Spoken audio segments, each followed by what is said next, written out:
all the Time Life magazine books. Every month we would get a new book.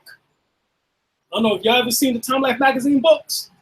Strange Phenomenon, you know, Secret Societies. And for all of these types of books, I had these books since I was 9. So think about the fact I'm 9 years old and I'm reading all of these types of metaphysical, occult, esoteric books. 9 years old. And that was some of the first books that got me because I seen the UFO and nobody was talking about it. But I knew in order for me to talk about it, I would be seen as crazy. So I never told my mom, I just told her to order the books. But I've seen crazy people in New York.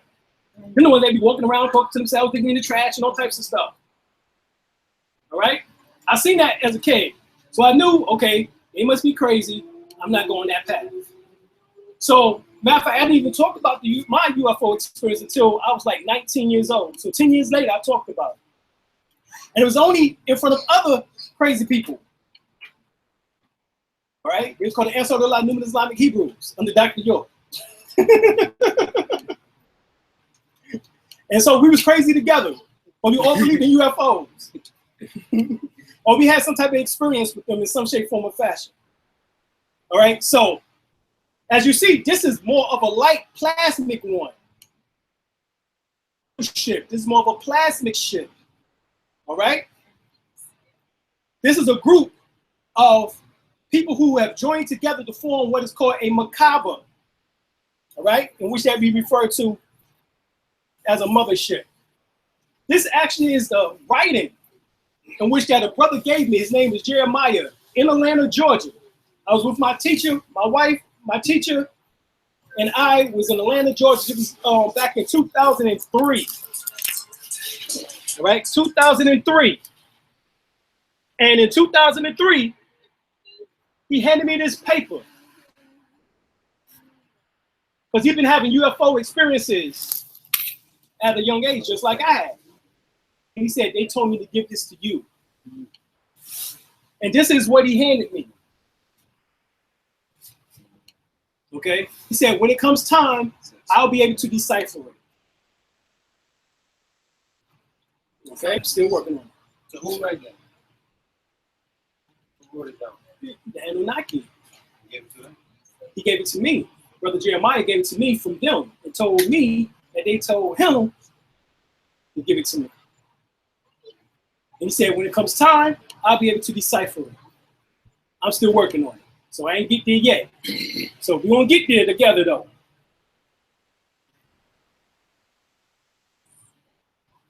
This is the ascension that we're talking about. Not metal UFO coming, but you actually transforming your body into a ship like we said yesterday. Was correct on that because in the ancient teachings, Yogi Saranandan, when you unify through your heart center, all your chakras into one, and balance the threefold flame within your heart, where God is through the universal Omni Merkaba of multiple light bodies activation. All right? The brother was talking about that earlier, about we being multi-dimensional beings. Remember, I showed you that. Physical, etheric, astral, mental, causal, spiritual, soulful. The heart chakra would be the mental. The 3 lower chakras, the 3 highest chakras. So the mental would be symbolic to the heart chakra. Of the heart / your mental mind, in which that will bring about the unification or the unifying of through the heart center of all your chakras. Here it is. Science of Healing by Imam Isa Al-Hati Al-Mati. Dr. York, transform your body into a ship. He told us this. He said, imagine yourself as a pebble being dropped into a pond, and the ripples of the splash radiating outward from you in even a greater circle. This method expands your auric field into a disc, a UFO or IFO flying saucer shape. It resembles a galaxy observed sideways.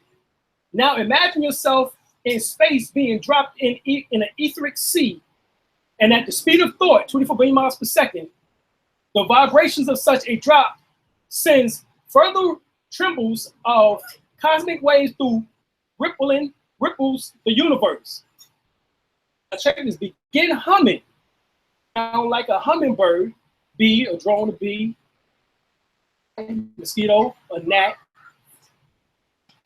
all light inward. So the sound tunes the light inwards, right? Making the hum comes outside of the body to inside the body. And this is done until you feel the whole body vibrate, illuminating the 8 auric and chakra points or nodes. This is straight from Dr. York feeling. So he was telling you how to transform your body into a ship. These are the real ones that we're talking about. These are stars up close, taken with a camera. And notice that these are geometrical shapes. Solid. These actually, as they say, gas or ethereal in some sense, as they project colors. But these are stars, various stars. All right, taken with zoom camera. All right, so we go back right quick.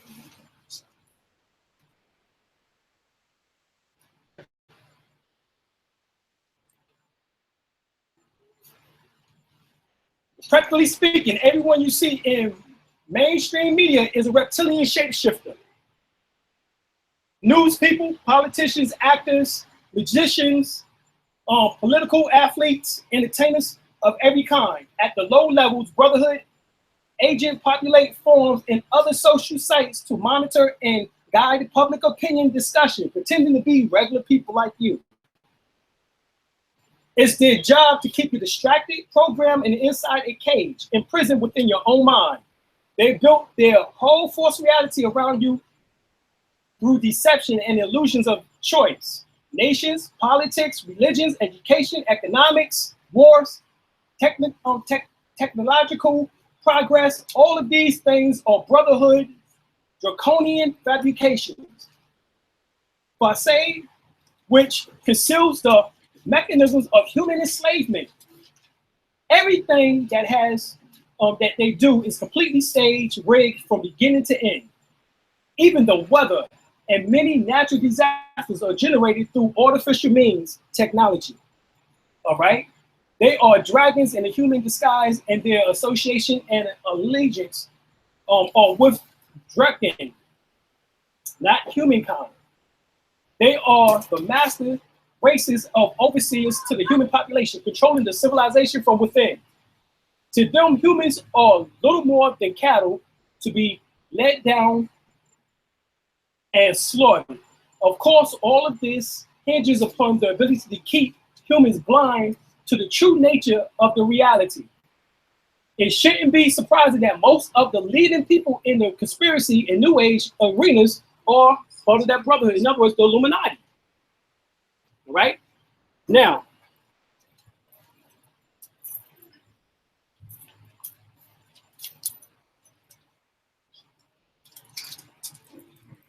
what are we talking about here? Well, right here, this is one of the ways that they've been doing it with their technology. The HAARP system, which includes plasmic lines observation, simulated electron emissions observation, gyro frequency heating research, spread F observation, blurring, which is what? Blurring the what? Ionospheric echoes of radio waves due to irregularities in electron density, all right, in the F layer. Air glow observation, red spectrum transmitters. Now, this whole part, what we just said, is part of Project Bluebeam that I just showed you. That's what that is. They're doing it through the HAARP system. All right, so here, meteorite shower impact on the ionosphere. If they keep dealing with the ionosphere, I'm going to show you the secret behind why they keep messing with the ionosphere. Response and recovery of the ionosphere from the solar flares and geomagnetic storms. Producing high-density plasmic clouds in Earth's upper atmosphere and etc. Why are they producing dense plasmic clouds? What is this going on?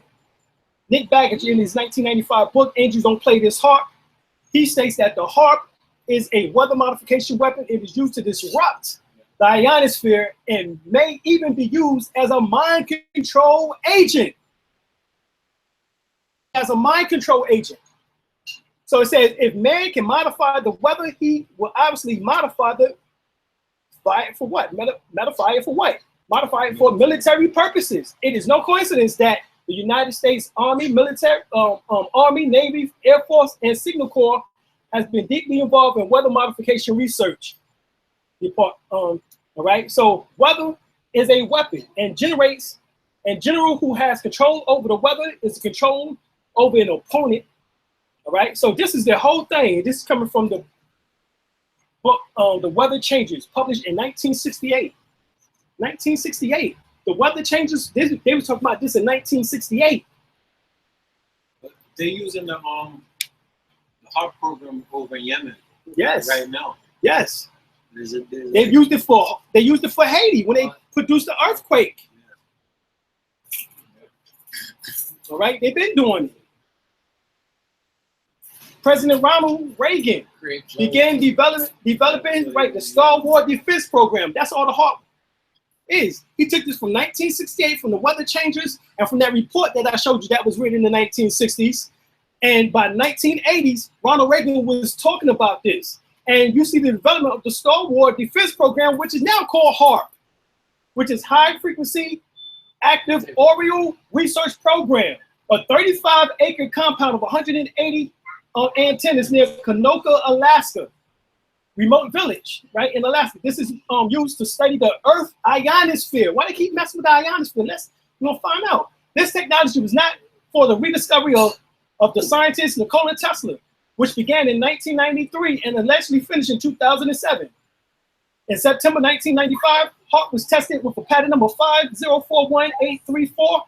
HAARP's main goal is basic science research of the uppermost portion of the atmosphere, termed the ionosphere. The ionosphere is thin enough so that the sun's X-rays and UV rays can reach it, but thick enough so that there are still enough molecules present to absorb those rays. All right. Consequently, the ionosphere consists of a rapid increase in the density of free electrons, beginning at 70 kilometers or reaching a peak at 300 kilometers, and then falling off again as the atmosphere disappears entirely by 1,000 kilometers. Various aspects of HAARP can study all of the main layers of the ionosphere. Why do they keep messing with the ionosphere? Well, here's the HAARP. This is how it looks. It was 180, but over the last 10 years of them claiming to have finished it, I think they went up to 360. Okay? They doubled it. Well, if you get the Ankh book, check this out. Go get this book, Ankh, the Ankh by Nur Ankh Amin. He states, everyone seems to agree that this realm, heaven, is located in the sky above the clouds somewhere. But no one wants to specify its exact location. Heaven was in what? Yes.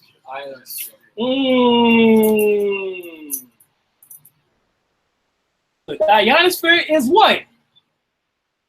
A mirror image of the electromagnetic emissions from the Earth. No matter, check this out, no matter how faint, the spiritual characteristics of every object in Earth is duplicated in heaven. So that's why, hold up, so if you've passed the physical form, would you still exist? In ionosphere, now that makes sense on the reason why the Egyptians mummified the bodies. So they can have a stronger emission where? In the heavens. You see this? Oh, now we're getting somewhere. So the HAARP system is used to disrupt the ionosphere, what happens to be the heaven that we go to after we leave the flesh. So that means that they are attempting to disrupt your ancestral communication. They don't want the ancestors telling you, because they know that you are the soul people, telling you what the hell is taking place on planet Earth. corrupted. This is why a lot of people was having problems with dreaming over the last 15 years. And remembering their dreams, because this disruption was taking place. So here it says, no matter how faint, the spiritual characteristics of every object on earth is duplicated in heaven, because the electrons there to vibrate in such a way as to emit an exact electrical image of all earth transmission. Now, they found that 70 grams of weight leave the physical body upon death. 70 grams of weight leave the body upon death. In the breath, which is your exhalation, because that's what happens. When you came into this world, you inhale as a baby. You got smacked on that behind, you inhale. As you leave out, you exhale, you release. What is released is the electronic emissions. Your soul, your L. You get it? Your L. You see that? Who's L? Your God, your power, your force is released. And this L goes back into the ionosphere. That's purgatory. In order to see if you're going to have to come back here, because guess what? This L encapsulates your desires. And anyone ever seen on the Egyptian walls of the scales of Mayat, where Anubis or Ampu takes you into the hall of Mayat, and your heart is weighed against the feather? If the heart is heavier than the feather, you have to incarnate. And animus each the desire, so that when you come back into incarnation, you have no memory of your last incarnation. That's what animus is on the side for. Who's writing down your good and bad deeds? The scribes of the God is Tahuti. He's on this side of the scale. Here go the scales. Here go the heart. Here goes the feather. Here goes Tahuti, writing it down. That's the same as when Muslims. Assalamu alaikum rahmatullahi wa barakatuh. Assalamu alaikum rahmatullahi wa barakatuh. And the Quran tells you that the angels are recording what? Your good and bad deeds. That's nothing more than the two portions of your brain called your cerebrum. Your cerebrum is what is called your. Check this out. The word cerebrum is the same word as cherubim. Those are your two angels. The two cherubims is the cerebrum. The two portions of your brain that records your good and bad deeds. Over top of your what? Medulla oblongata, which is the abode of memory. That's Tahuti. So Tahuti is writing, describing down your good and bad deeds. It's portions of your brain. And you take this information with you after you leave physical form, because the electrons is released from the physical body. Hence the soul. The spirit is released, the breath. So the electrons actually ride on the release of the breath. That's why it's important to master the science of breath. Because your breath denotes your conscious level and where you go at after you leave this realm, this physical realm.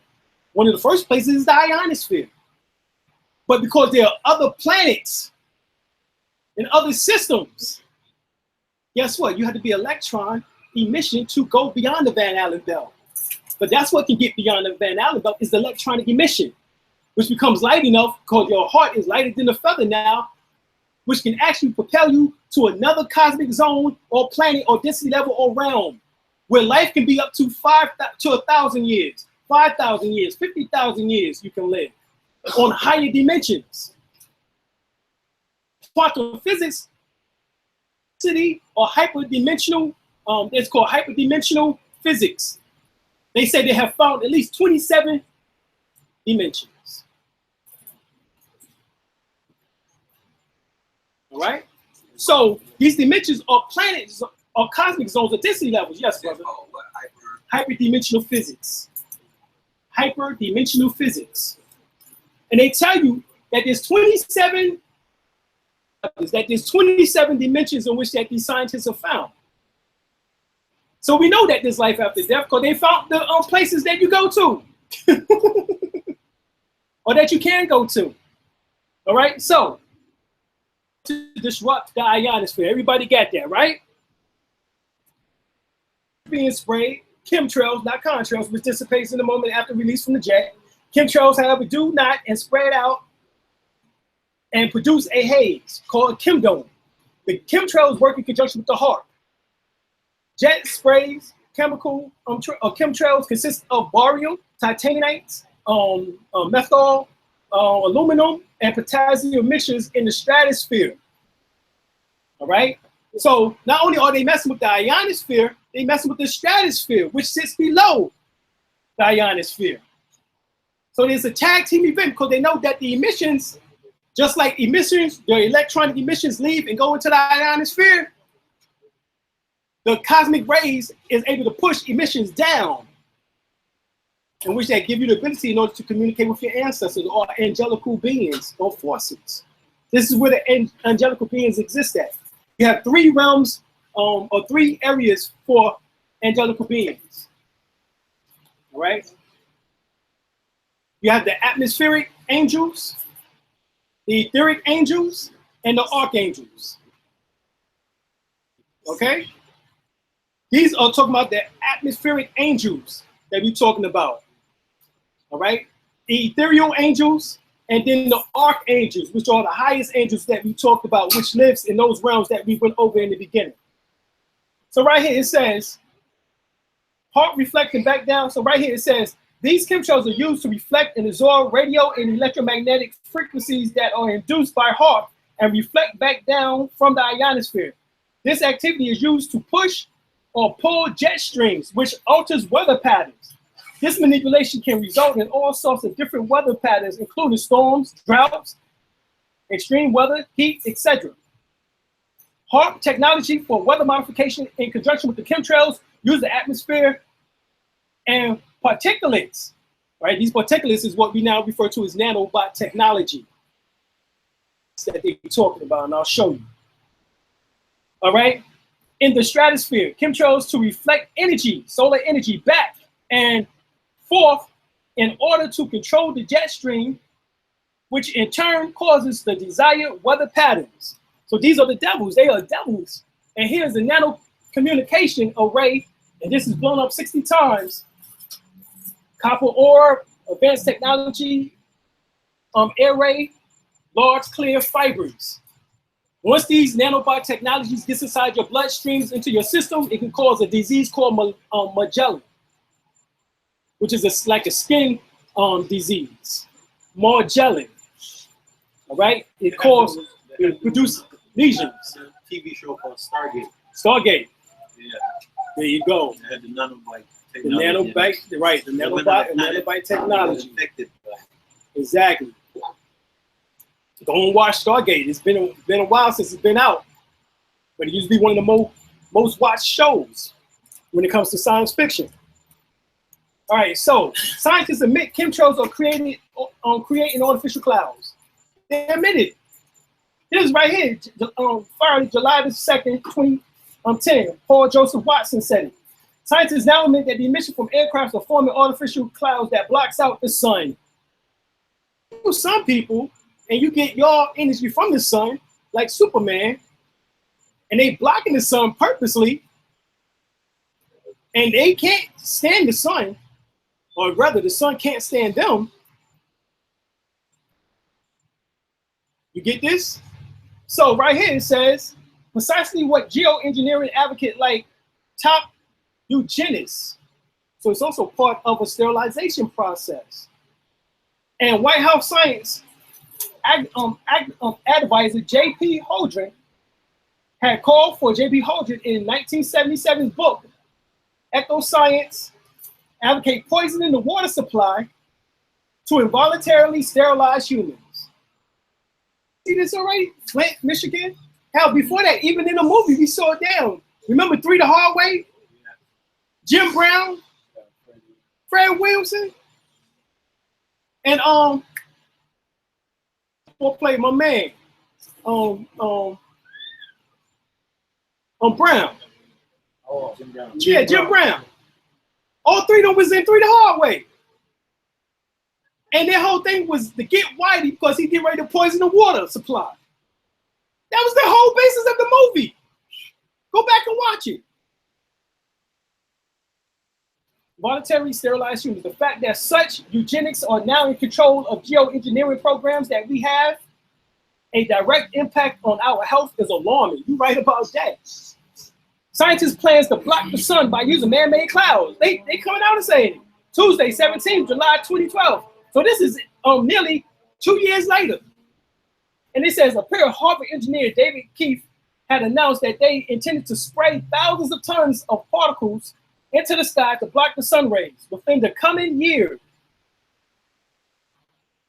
Pair planned to launch a balloon to ascend 80,000 feet up over Fort Sumter, New Mexico, before pumping out hundreds of kilograms of sulfuric aerosols into the sky. The idea is that the particles will reflect sunlight back into the space, helping decrease the temperature of the Earth. So we know that the temperature is increasing on planet Earth. Yeah. Last year was one of the hottest recorded heat years on record. What they doing ain't working. Right, it's not working, but they still doing it. I see now when the planes. But see, they don't realize that we're the ones that's causing it. We are the suns in miniature form. Every time that we rise in consciousness, it goes haywire because it's time for them to get off the planet. The Earth has jumped from 7.83 hertz just within the last 15 years to now over 90 hertz just this past Easter. Oh, that's a big behind jump, y'all. That's a leap. Quantum leap. So that's telling you right there that it's time for a change. And so this is what they've been hoping that they can stop. So that's why they created GMO food, because they know it's coming from us. That's why they created fluoride in the water, because they know it's coming from us. That's why they produce aluminum and barium and strontium and all of this into the sky, because they know, in nanobiotechnology, because they know it's coming from us. They have to try to disconnect our consciousness. So they do that by way of tampering with your genetics.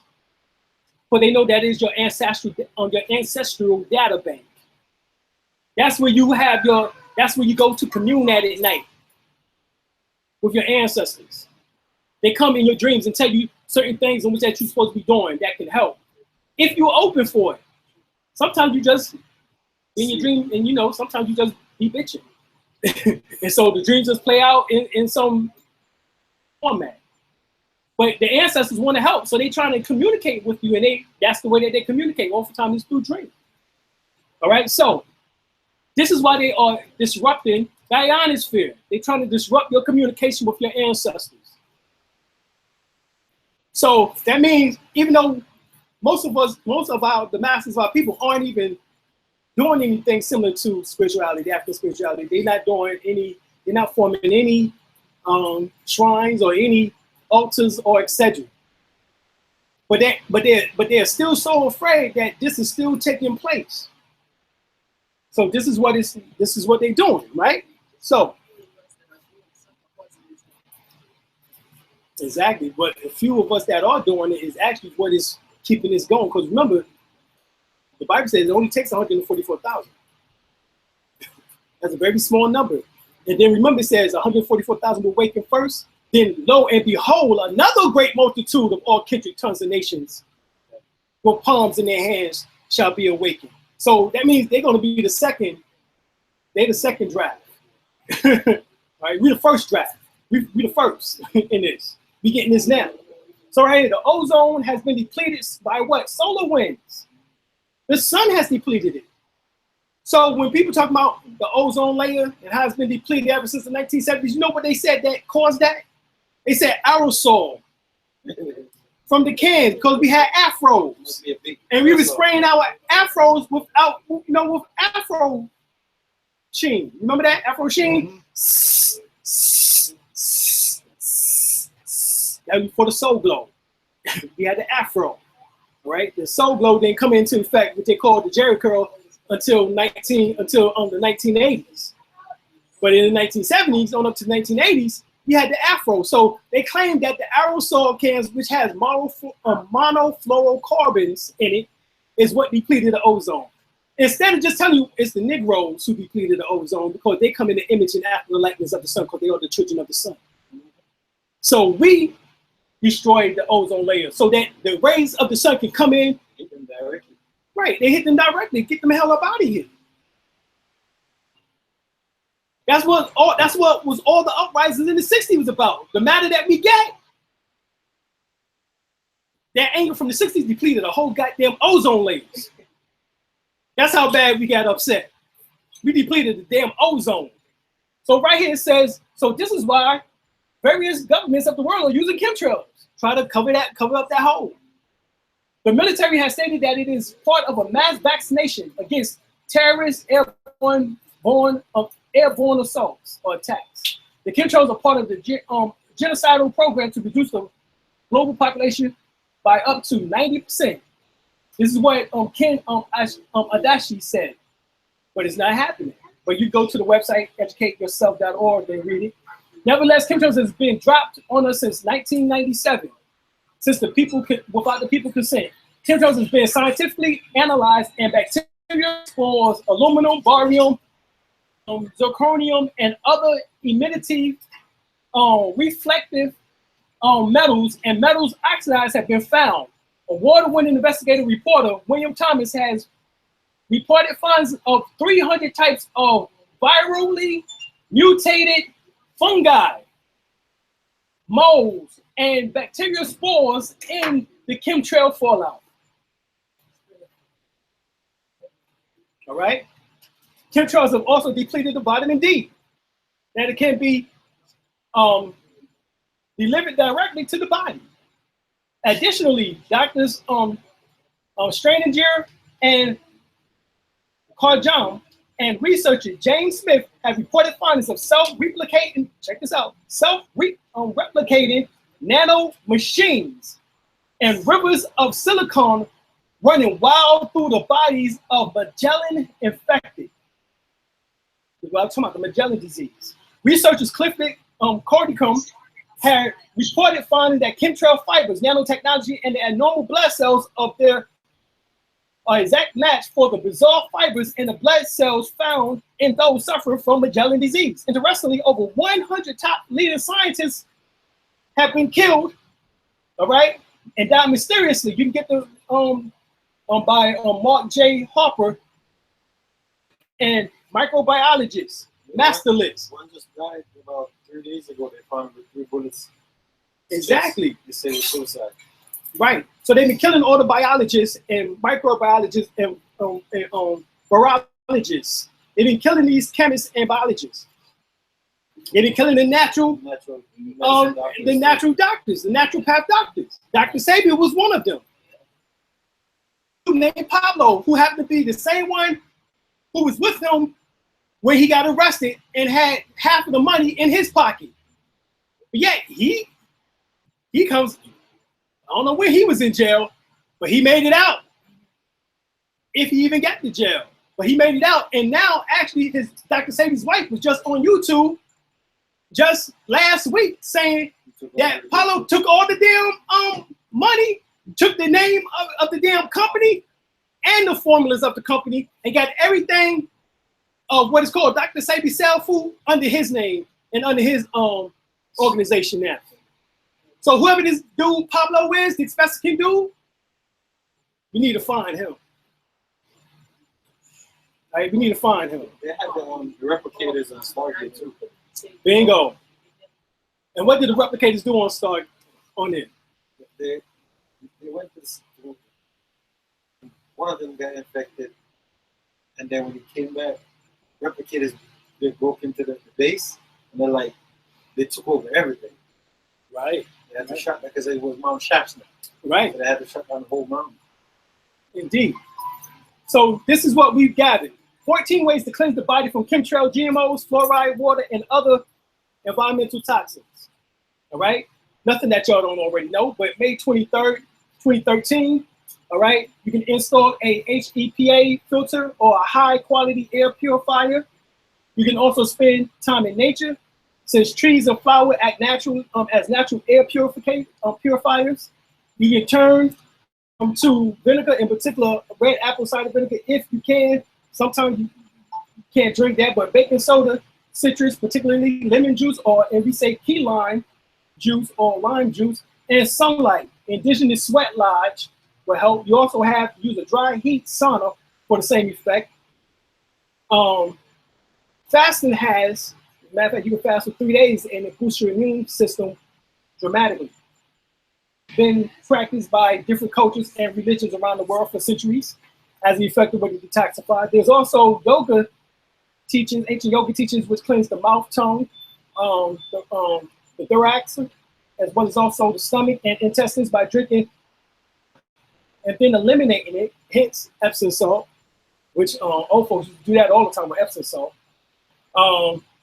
Much like natural enema. Drink more water, but only if it's purified, or in particular spring water. Matter of fact, they have some here, all right, some spring water, some good spring water, as a matter of fact. Brother Emmanuel from out of North Carolina, who has about 400 acres, he was doing Tamaray 2. That's what it was called, Tamaray 2, there in North Carolina. The Winston-Salem area, around in that area. All right, and he has that water. And he came down here, when was it? You said he came down here last week, right? Just last week. For sale, a gallon, $5. All right, there you go. The water right there. All right, so that'd be some good water to get. It's 8.0, alkaline, right? Good water, right? It also practiced all over Japan, Turkey, India, and Australia, just to name a few countries who bath purification traditions or rituals. Warming the body improves the lymphatic system and improves immune function.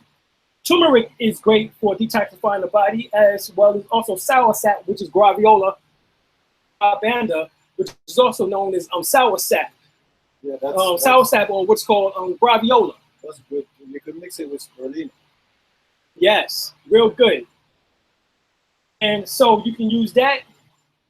And of course, you can take milk thistle, dandelion roots, detoxifies the liver. And this is an important organ and removes toxins from the bloodstream, right? So you can use that. This is another scientific fact of what we was talking about these electrons. Scientists found that they observed the electron as much as they could, because really they can't, but it's speculative on the way in which that it jumps. But they said that the electron makes a 360-degree rotation. And once it makes a 360-degree rotation, it disappears, and it makes another 360-degree rotation somewhere else. They don't know where it is, but it comes back into view and then makes that another 360-degree rotation, which they can somewhat observe. Yeah, because when it disappeared, that's why they so-called call it jump in it. Right. Because they have no idea what it is. Bingo. I just showed you where it goes to. It disappears and goes into where? The ionosphere. That's the disappearing act. But then it returns. So that means that proves, this whole thing right here proves reincarnation. Because guess what? The same electronic mass that is released is what comes back into another body. Release or mass does not change. That is your soul. It's electronic mass, the electrons. So right here it says, it is alleged that the electron makes another 360-degree rotation, which is undetected, hence making 720-degree rotation. Right? It can be speculated that when the electrons are released at depth, that undetected field, which we call heaven or hell, states of minds, is where we also enter. Thus, it confirms the theory of reincarnation or incarnation. Detected, undetected, then redetected again. Nevertheless, our atmosphere is being disrupted by the HAARP systems. They're trying to stop what? The incarnation process, because they fear the rise of a black messiah. This is what was written in 1968. Same year that this weather information was coming out, same time that this information for them to start doing this damn Star Wars, well, it wasn't called Star Wars at that time, weather modification weaponry. Same year, 1968. Is that a coincidence? And then a year later, they start the program talking about they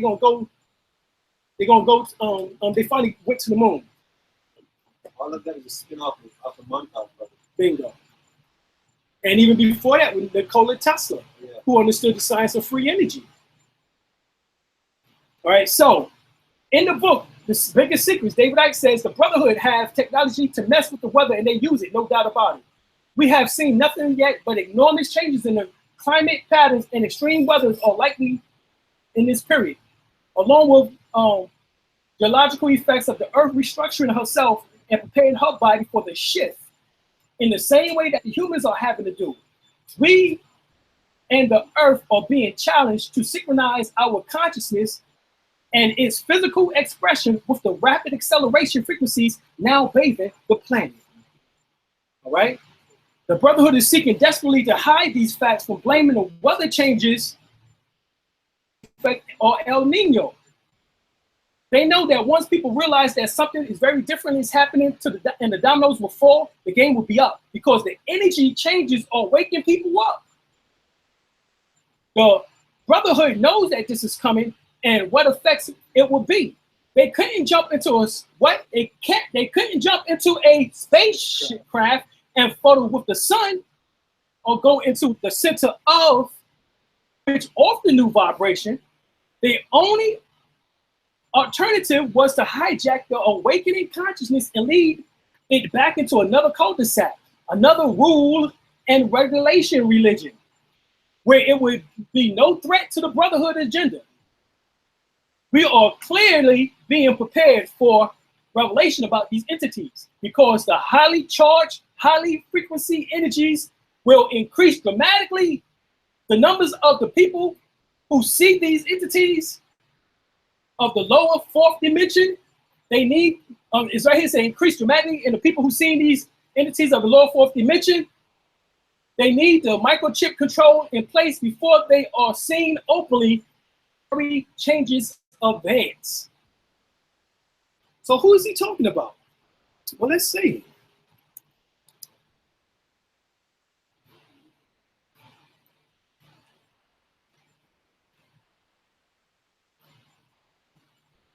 Talking about some beings. He's talking about some beings here.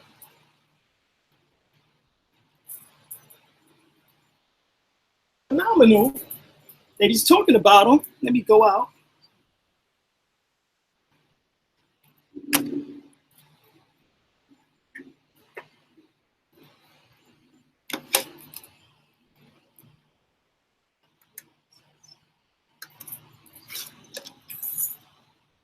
All right, so who's he talking about? Let's see.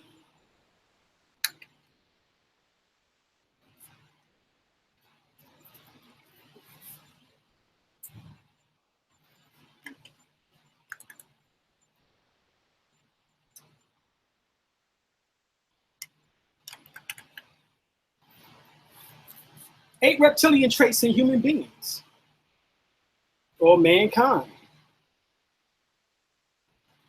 Michael Jackson was already trying to tell you in Thriller. You can't see him too well on here, but these are lower astral entities from the first and second overtone layer of the astral plane and may be said to be demons. I don't like necessarily use the word demon because the word demon comes from Atum Ray, all right, which just means setting sun. But these lower entities right here, and it says that they have their agenda that they can attach themselves to a person's auric field, especially the first or second chakra. The first and second chakra are controlled by the reptilian portion of the brain, which is the oldest brain function, but deals specifically with fight or flight and survival mechanisms. The fight or flight or survival mechanism, it can be positive or negative. However, in this case, these entities of spirit attach themselves to the aspect of the lower self. The lower self, as taught by us by Prophet Abdul Ali, questionnaire 101, states 66. What is the devil sometimes called? The lower self. 74. What does the lower self breed? Hatred, slander, lewdness, murder, theft, and everything that harms. In other words, possession by entities or spirits to the lower chakras give an individual the propensity to do evil, promote death, the opposite of life. The old folks said eyes are the windows to the soul, meaning when dealing with these individuals, because their eyes changes to slits based on the reptilian brain activity. Now, I've taught that spirits is the breath and vice versa. Therefore, to remove these lower entities or spirits attachments, learn how to master the science of breath and gain angelic or higher self attachments. So possession. Possession is when a spirit or soul hijacks a body and takes over the function and control of the body. The person who is possessed will not be consciously present and will usually have no memory of the possession or of the action that happened while possessed. You might not be able to see this too clear, but this brother tongue is lizard-like. You see that? Anybody ever seen a tongue like this before? Lizard, man. Right, he was shape-shifting. This dude right here, it was on the news, CNBC, on the news.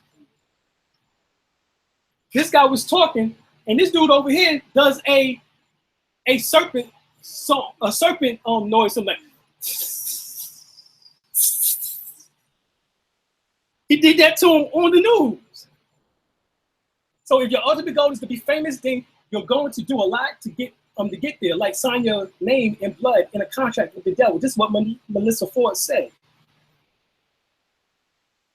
Through music, you hypnotize people, and when you get them at their weakest point, you can preach into their subconscious what you want to say. This is Jimi Hendrix. So the portion of the brain that we're going to be dealing with is the reptilian portion of the brain. Right? Attached to the brainstem, the reptilian portion of the brain, attached to the brainstem. So, Dr. York, all right, about discernment and maturity. Now, you can even see Dr. York's eyes. He wore the shades, and his eyes, as he said that we are reptilians, his eyes is also slit. Right? We ain't going to get nowhere without love. That's all we have when the world is through. This world will know Satan. I am sorry for the end of your sins, because they're going to live in hell. I follow Lucifer, hell, Satan. Allegedly, that is a quote. This is not a camera trick, y'all.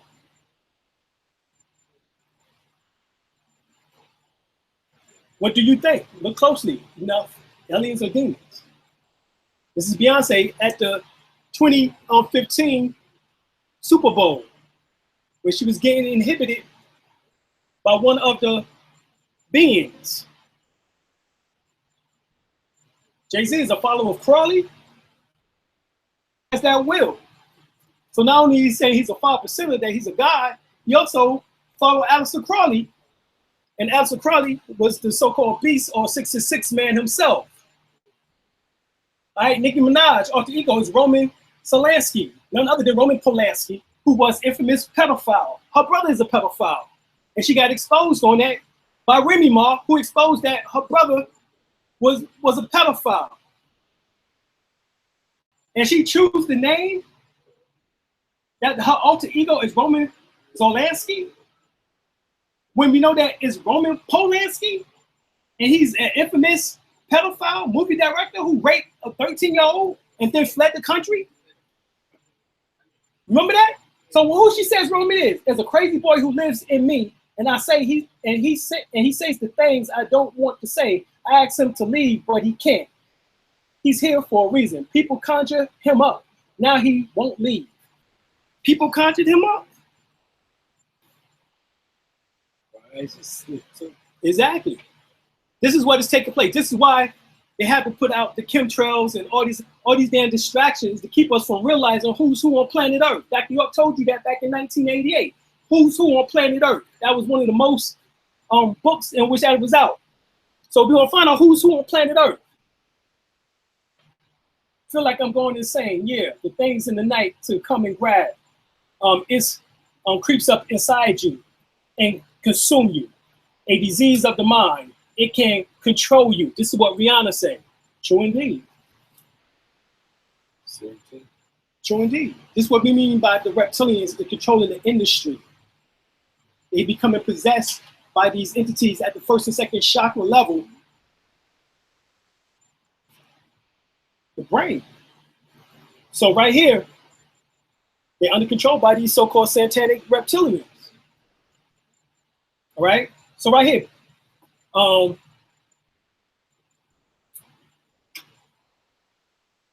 like she admits that she wanted to have a career, like that she wanted to be a big gospel singer, right?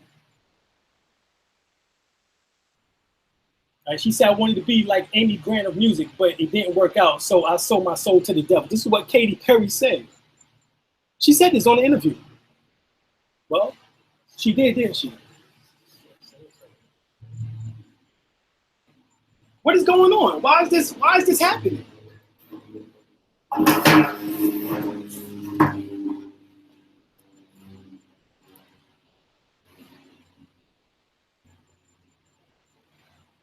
Why are the irises going slick? Because there's activation of the reptilian portion of the brain by these entities. This is how they get their thrills and kicks.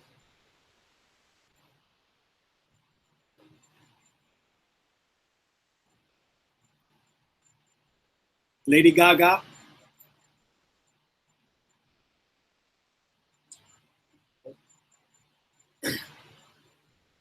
If you look in the pupils, though, it's a black hole, like a void, an emptiness. Right, because they have no soul.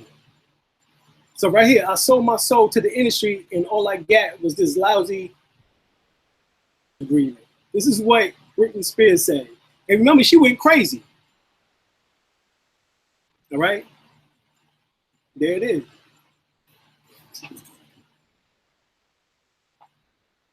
Yeah, she sold her soul, all right.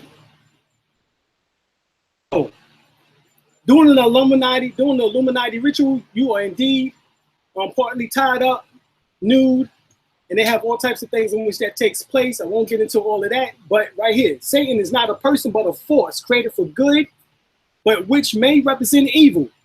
It is the instrument of liberation or liberty or free will. They represents this force under the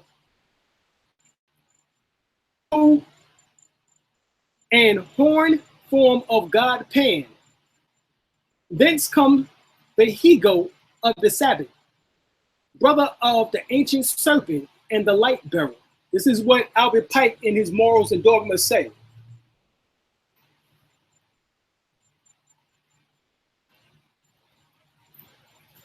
These have nothing to do with camera tricks. This is all real. All right?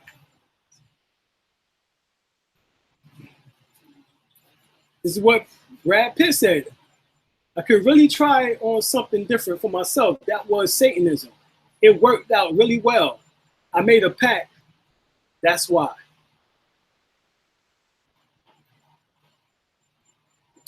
Here goes some more former Disney children. Oh yeah, there you go, Miley Cyrus, exactly. They all go crazy after a while. Yeah. Selene Gomez, she says, I'm selling my soul to Hollywood Records. I love you for a love song, baby. A simple miracle lyrical. He's Lucifer. I'm torn. I'm selling my soul to the rhythm because I'm becoming so possessed with the music he plays. I choose a path and I'm not looking back. This is one of her lyrics. See, they don't know. See, when they talk about selling the soul to Lucifer and all that stuff, all that is craziness because Lucifer is nothing more than your Kundalini. So what they're saying is that they're being relegated down, that they cannot ascend any higher than what is the first or second chakra. They can't even get above the four devils. They are permanently locked down. Okay, so that's why they're so materialistic. Bingo, because that's the only realm that they have access to. That's the only realm they have access to now. All right. Y'all know who that is. That wasn't a very hard one. Yeah. Look at these crazy jokers here.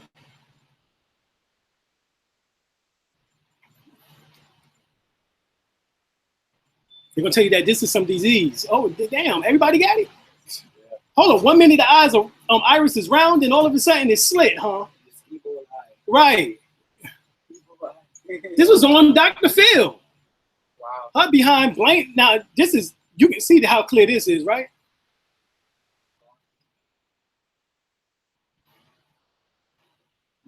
Now he's eating glass, walking on fire, and doing all types of things. And when he started doing it, eating the glass and everything, his eyes go slit. There was a guy who was younger in Jamaica that was doing that. And my friend almost killed him. He sneaked up on him, cut a line, and hit him with the line. He was walking cold, hot right. cold. Hot cold. We're kids. And my friend cut a piece of line. Hit him with it. When he hit him, he cried like a baby. Purify his behind. I think we couldn't have that touching his skin. Yeah, because like our grandma was still us like salt and lime. Right. Wow. Get rid of negativity. Yeah, so negative entities. Keep them from coming in the home. Yeah. Remember on the movies? Green line. Remember they get brick dust or either salt and they put at the doorway in order to keep anybody from negative, or either they take a mirror and they put on the outdoor, so a person right in front of the door, so you can't, right, so nobody can come in with any negative spirits into the home. They put salt or either brick dust. So that's the truth. That's what the brother is talking about. So, you know, this is how you can tell. All right, hundreds of fans claim his eyes turn right on the internet. Exactly. Hundreds of fans claim that they saw Justin Bieber turn into a giant reptile. Oh wow! I don't know how true that is, but they said Adele shapeshifted into a reptilian in front of her fans after an Ackland show, which is Australia. All right. Uh-oh. Uh-oh. They said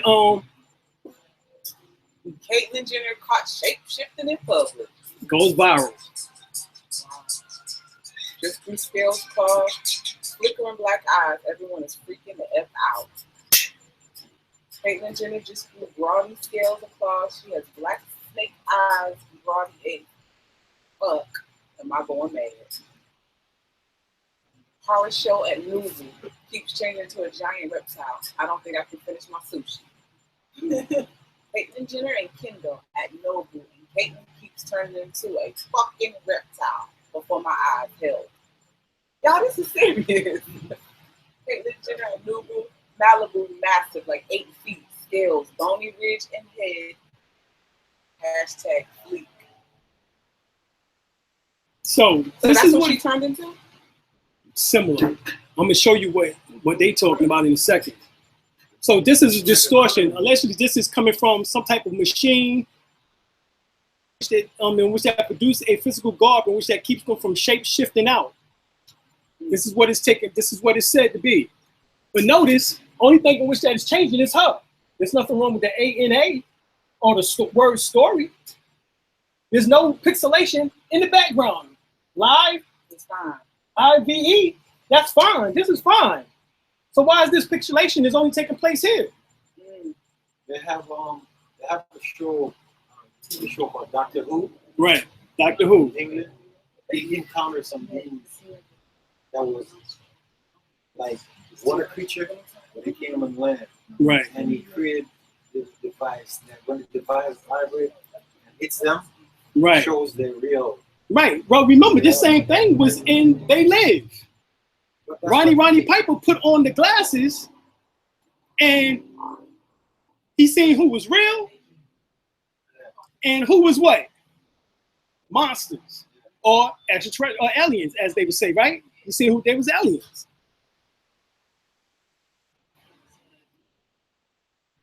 All right. This is the shape shifting that they were just talking about that Caitlyn Jenner did. You see this? That's Caitlyn? No, this is Mukmad. He's a converted to Islam. They gotta control everything, y'all. So here he is shape-shifting. Wow. You can't see it? There it is. Once again, here he is shape-shifting. You got to start catching these people, man.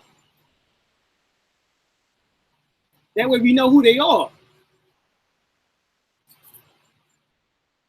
We need to turn on our own gifts. Oh, we got it. So right here, his name is Yusuf Estates. Right? I think his last name was Mukman, something like that. He entered Islam and he said his story. All right. So right here, show you the shape shifting. Can you see it, Brother Percy? Mm-hmm. Okay. Once again, here it is. And we caught it. So, Doc been telling us that there are reptilians on this planet. Well, David Icke shows us in the book the biggest secret how this takes place. These lower fourth dimensional aliens of the first and second overtone of the fourth dimension attach themselves to the first and second chakra. And they do what's called overshadow you. This is where the term shadow beings come from. They overshadow. Shadow beings like blood areas too. Where there's like blood, like if you go to, like I worked in LabCorp. I used to see damn shadow beings up in that piece all the time. They are in the blood. They're attached to the blood. Like, the logical goal is similarity amongst vertebrate embryos. As you see here, man, pig, reptile, and bird, we all similar, have some type of tail in the embryonic state. So this is coming from a story in which that took place in 2009 from an Italian woman. And she speaks for the first time. And this is what came out of her. She said that she was raped by a species of extraterrestrial, well, aliens as we refer to them as. And she said that the face looked more similar to the race that abducted her.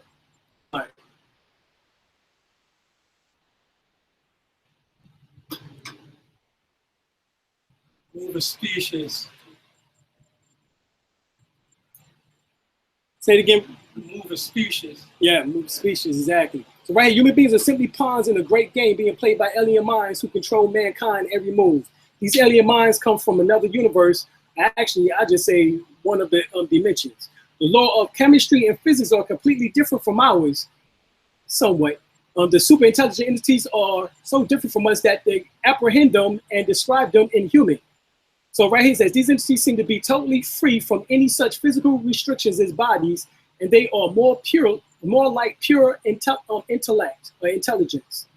Right? These are the ones who be talking about the first and second overtone beings. But there are also physical representations of them too. As I just showed you, the hybrids are those who become part of the genetic line by making these pacts, selling their souls with them. They become part of these genetic lines and go through initiations in order so that these entities can permeate or manifest or possess them. They can enjoy the materialistic realm and the appetites of the physical realm, the drugs, the smoking, the sex, and all these types of things. This is why. All right, so right here, these entities seem to be totally free from any such physical restrictions of body. They are more like pure, that's what he said. They seem to have the ability to be almost anywhere in the universe in a matter of seconds. Because it's thought. Remember, thought travels at 24 billion miles per second. Remember, angels are what? Thoughts. And according to the Circle 7, it says that, and the 101s, it says angels is a thought of Allah, God is a thought of Allah. And then it says, well, what is man? It says man is a thought of Allah, God in flesh. So we are all thoughts. All right. So right here, these aliens are everywhere in the sky, in the sea, on earth. They have been here for countless eons. They have probably controlled the evolution of Homo sapiens. All of what man has built and become was accomplished because of the tinkering of these intelligent forces. The only reason why I have called this press conference is that no government on earth will release this information, and all governments fear panic among their people and think that if people knew the truth and knew some alien intelligent force or power is controlling them, that the people will no longer listen or obey their government. Right or wrong? Exactly. So right here, it seems likely that the various forms of supernatural beings that were reported long ago, such as trolls, elves, fairies, imps, gnomes, etc., are in fact extraterrestrial or interdimensional beings, not literally what we thought them to be. Remember, I told you this is how they got here. Remember, I showed you what Majine Whippler said. What she said? She said that all these beings existed on the astral plane. This is the first and second overtone. So that is right above this plane of existence right now. As a matter of fact, some of us are actually in the fourth dimension. All right. Truthfully, we are fourth dimensional beings.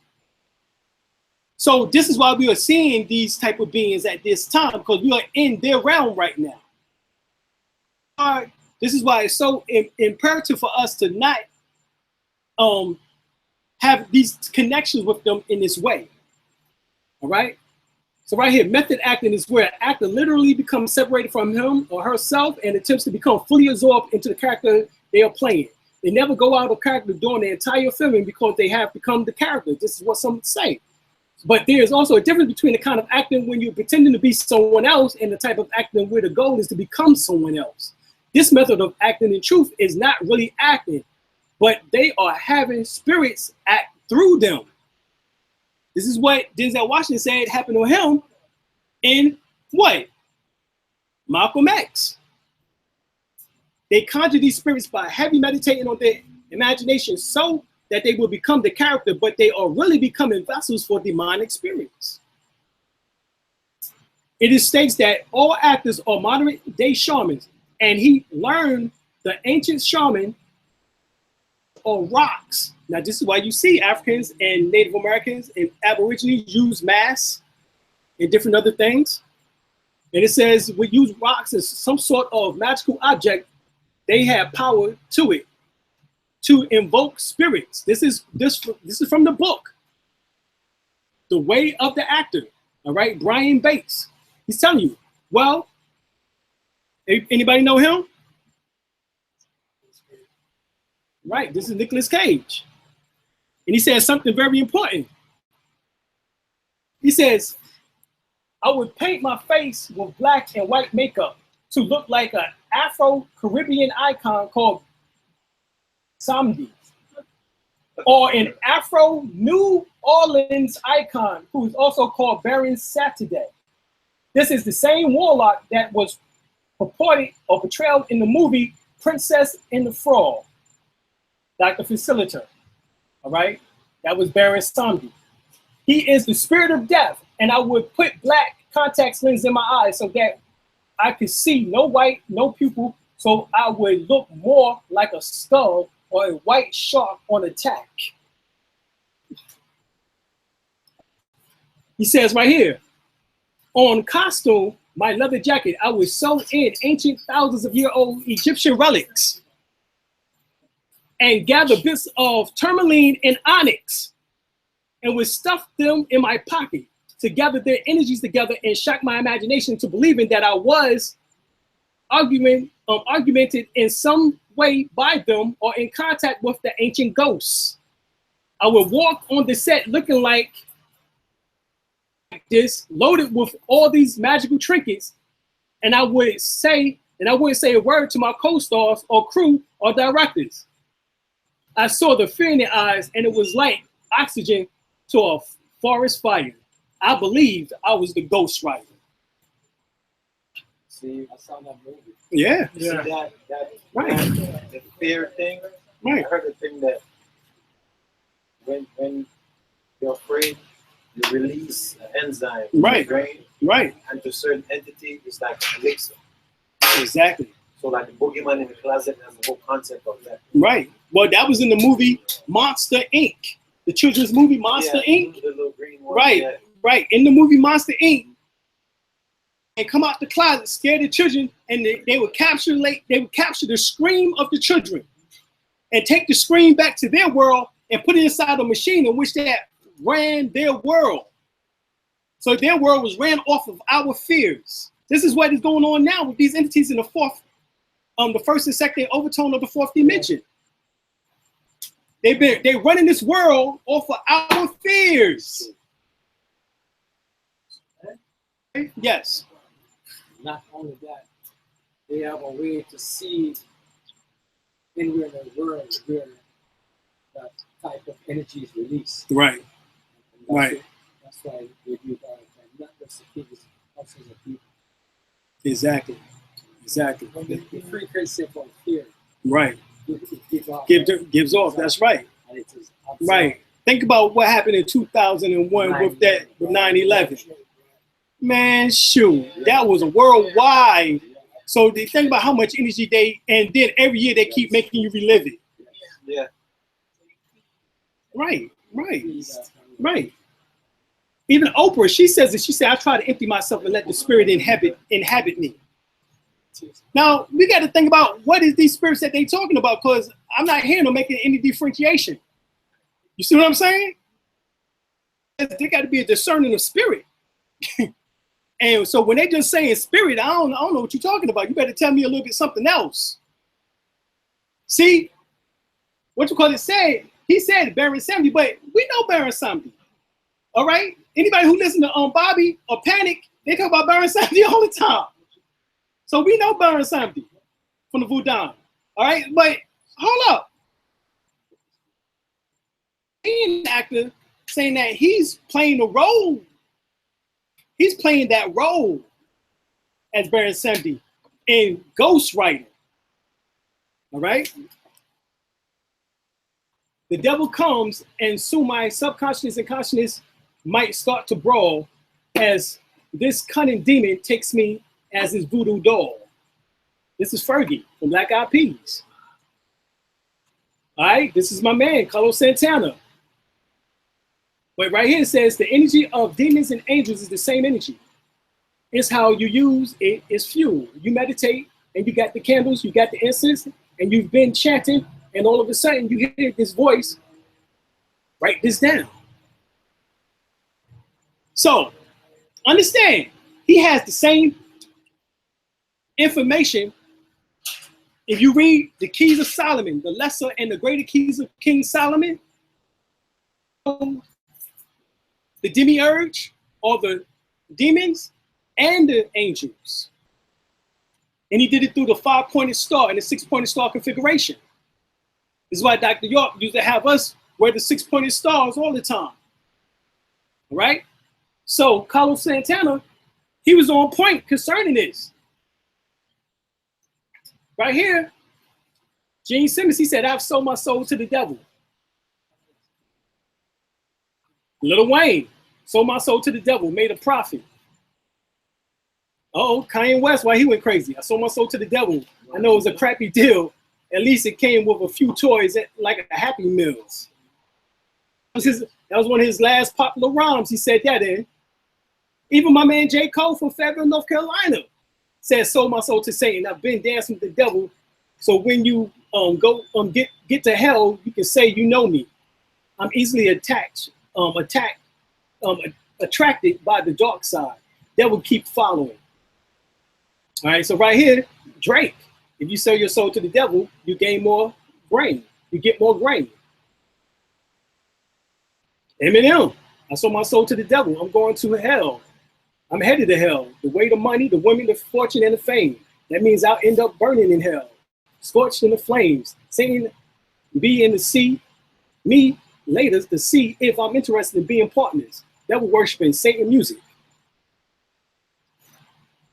Now they all getting this because there's a tale about a man by the name of who? Robert Johnson. And allegedly Robert Johnson couldn't play a damn note. Right, on his guitar. It sounded like damn cat screaming. That's what they used to say. All right. All of a sudden he goes and disappears for a few months. It says about 6 to 8 months or so that he disappeared. He comes back playing better than ever. Well, goddamn, if I go somewhere for 6 to 8 months and get some training, hell yeah, I'm gonna come back there. But he told them that he sold his soul to the devil. So now all these entertainers are trying to say that they're following Robert Johnson path. Wrong. But right here, Robert Johnson said, one day instructed by voices to grab his guitar and to walk down to the nearby Dockery plantation at midnight and wait. Johnson did what he was told.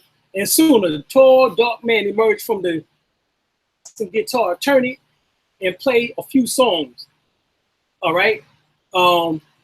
Expertly being handling it back. Handing it back. When Johnson went to play, he found that we were an absolute masters, so much so that he went on to be credited as the man who invented the blues. All right? Not just inventing the blues, shoot. They say rock and roll too. All right? He's in the rock and roll Hall of Fame.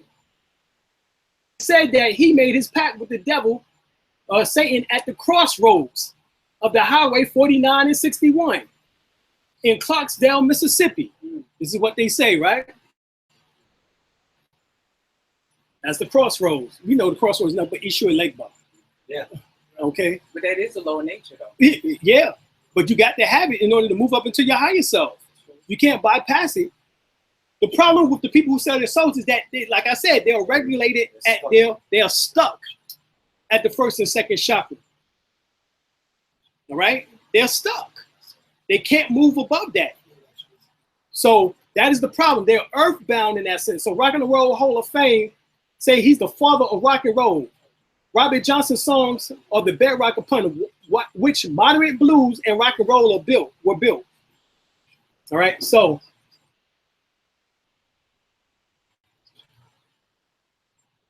all right, everybody get these books. Zachariah Sitchin talks about some of this information. Some of it you have to decode it. It's esoteric because he's telling you that it comes from Egypt and also it comes from Sumeria, but it has a lot of metaphysical information in it. Some of this stuff I'm gonna go by because we got time, but some of these beings we can deal with here. All right, so get this book, Forbidden Archaeology, The Impact. All right, speaks about all these creatures, how we stood one time we stood a height of 36 feet tall. At one time we stood a height of 36 feet tall. All right, on this planet. 23 feet, 19.5, 13 feet, 15 feet, 9 feet, 8.5 feet, 6 feet, etc., etc.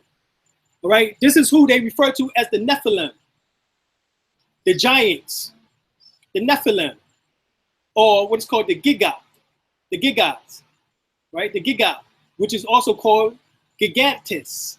Gigantus is where the word giant comes from. But Nephilim also meant mental giant too. So it wasn't just in statue, it was also your mind. Right? So here we have the heads of Akhenaten and his son Tutankhamun, Ankh-Untun and Tutankhamun, or King Tut as he's called. Tupac had that same type of head as Akhenaten or Ankh-Untun. This head type right here, this is what we're talking about at the crest. You see that crest, right? That's the crest we're talking about right there. That's where you tap at the back of the head to obtain photographic memory. All right, that's the storage place for memory. But we also have here that it was an African tradition and an Aboriginal indigenous tradition that we will practice. It was practiced in Mexico, it was practiced in South America, it was practiced in Africa, all right, of elongating the head, as you see. Here's another example of these heads.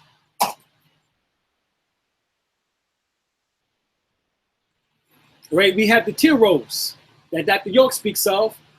They had a whole skit on SNL, Saturday Night Live, when they played the cone heads back in the 80s. Yeah. All right. Here's these heads once again. These are actually in museums around the country and within North, South.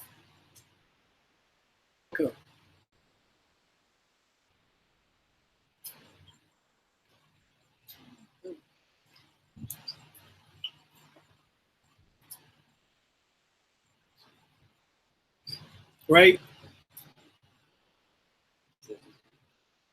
This is the picture here on the left-hand side in which that was actually drawn by Grandmaster C. Freeman L. All right, by Grandmaster C. Freeman L. Now, they also showed these individuals. These are called who? The D-Rose. You had the T-Rose and the D-Rose, right?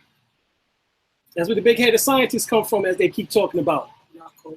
Yeah, cool, as we showed you, right? So right here, ant-like insects, insectoids, and snake-like beings, reptilians. This is what the Native Americans say now, all right? Or so-called Indians. Actually, is our people. We are the Native American or indigenous Americans or Aborigines. Southwest, we had evidence of what appears to be the modern day description of the reptilian alien race. All right, the majestic massa and rig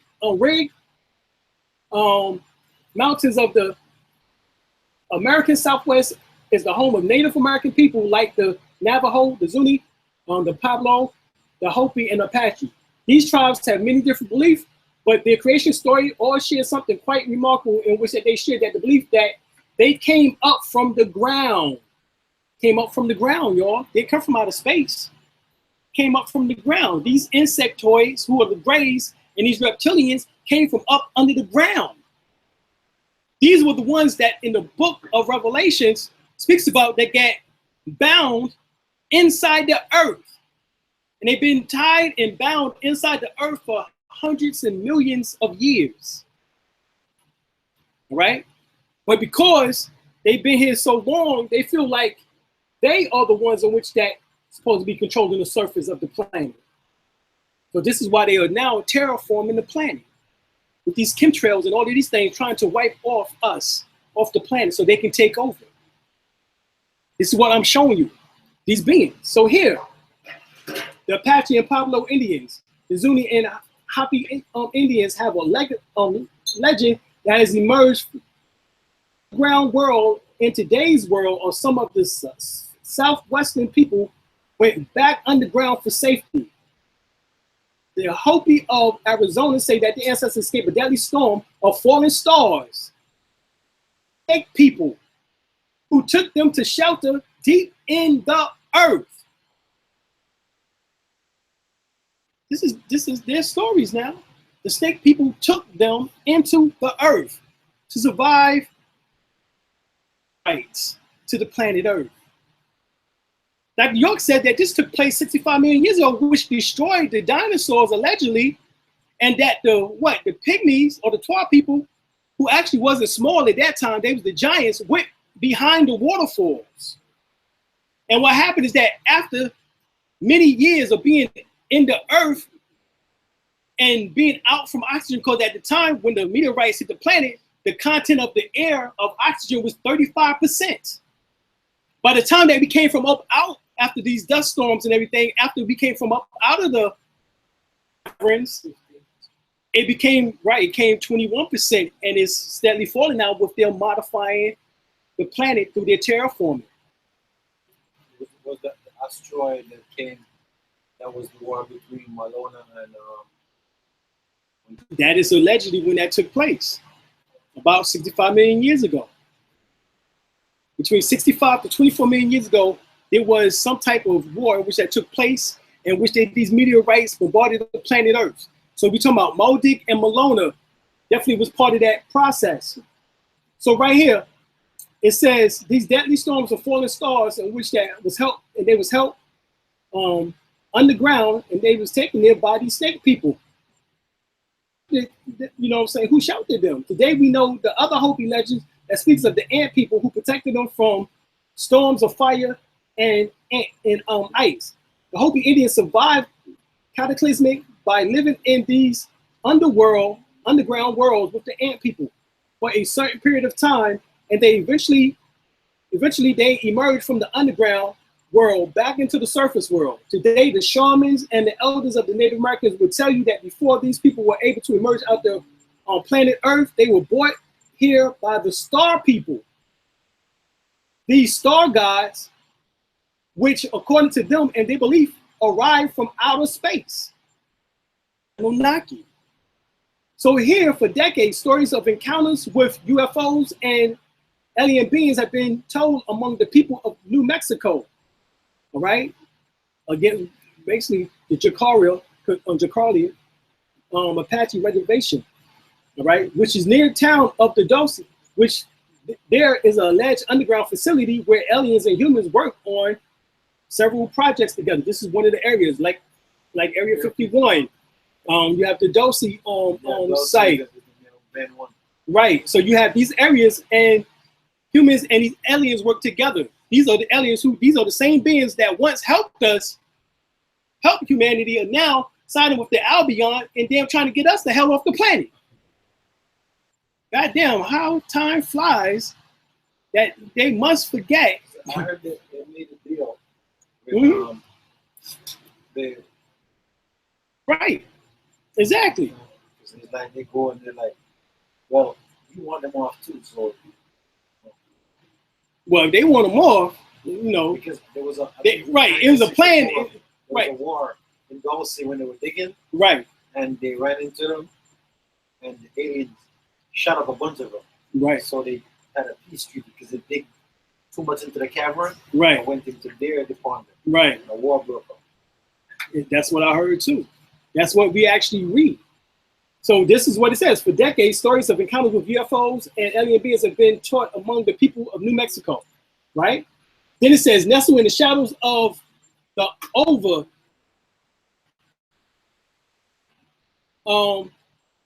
Archuleta Mesa, says it is from this mesa and the mountain that people claim that they have seen UFOs flying over the mountain.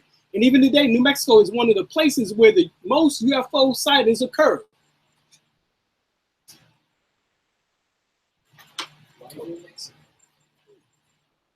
New Mexico, because that's where we built a lot of the underground caverns in which they used to go and communicate with them. It runs on, I think, 36 parallel.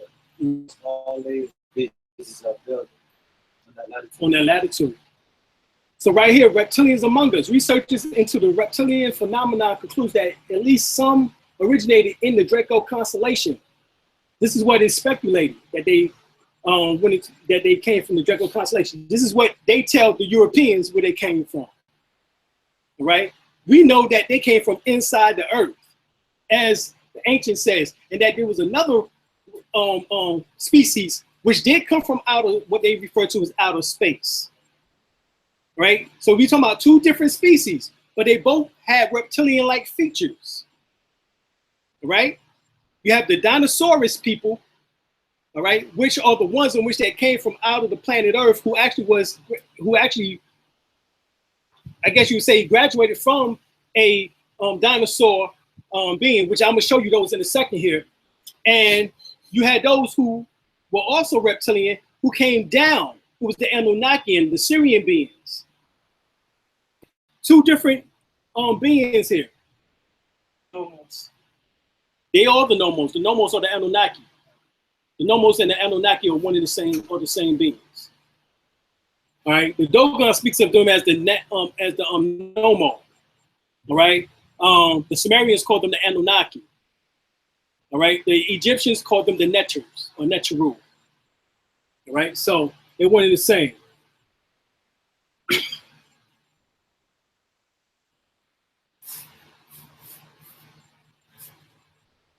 All right. So let me show you.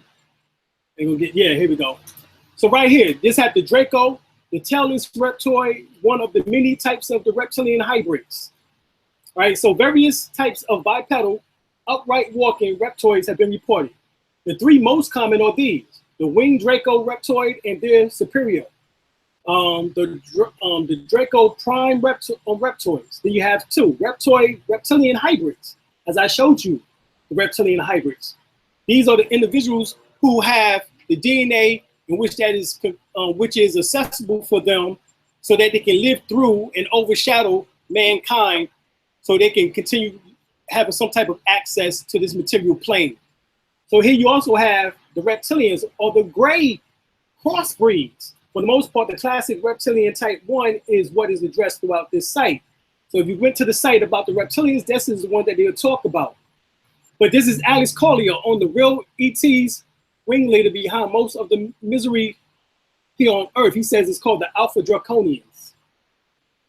Why? He told David Icke in the Reptilian agenda that he has seen and smelt the Chitauri, the reptilians. He said that they are not aliens, as many people say they are. He said that they are from Earth. Okay?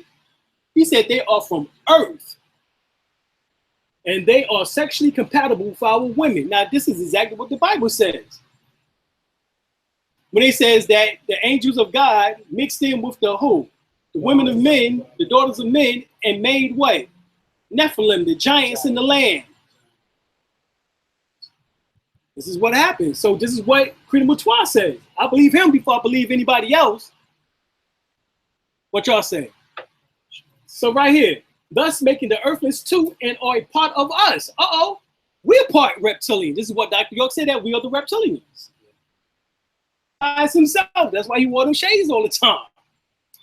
All right, so right here, our genetics, and this makes us all the most dangerous as they know us so well. So they know us so well. So here he is, Creed Moutois drew this, and he's showing you. Okay. You see that dolphin? What is that dolphin giving birth to? Exactly. Remember I told y'all last night that 85% of the genetic makeup between dolphins and humans are the same. So they say that we come from the dolphin. We are nothing more than a walking upright version of the dolphin on land. And put in the sea after the war with. They are the nomos. Yeah, yes, those are the nomos. They'll put in the water to control the sharks. Exactly, and they do, don't they? And they are the nomos. This is the nomos that they are talking about. All right. Your internal nomo, however, is your sperm. All right. So here, this is the Chitauri. All right, the Chitauri, as he refers to them as. This is how they look. Look at that third eye in the center there. Oh yeah, on Stargate, right? Keep going back to the movies. All right, and so he has paintings of these various creatures. He show you right here. Yeah. In which that is under the waters, which is also a part of our DNA, which still exists there. They're blasting them out the water now. They're testing. Right, the merman and mermaids, they're in the waters. So he's showing you these connections that we have right here on Earth. So right here, this is the Dracon reptoid, stands about 7 to 12 feet tall and be reported by the royal elites of the reptoid hierarchy. Less often than other reptoid types. The Draco are similar in appearance to the reptoids, but they have distinct physical differences. Draco has wings. These wings are made of long, thin, bony spines and ribs that protrude out their backs. The ribs are adjoining the flaps of leathery, blackish brown skin. All right? So,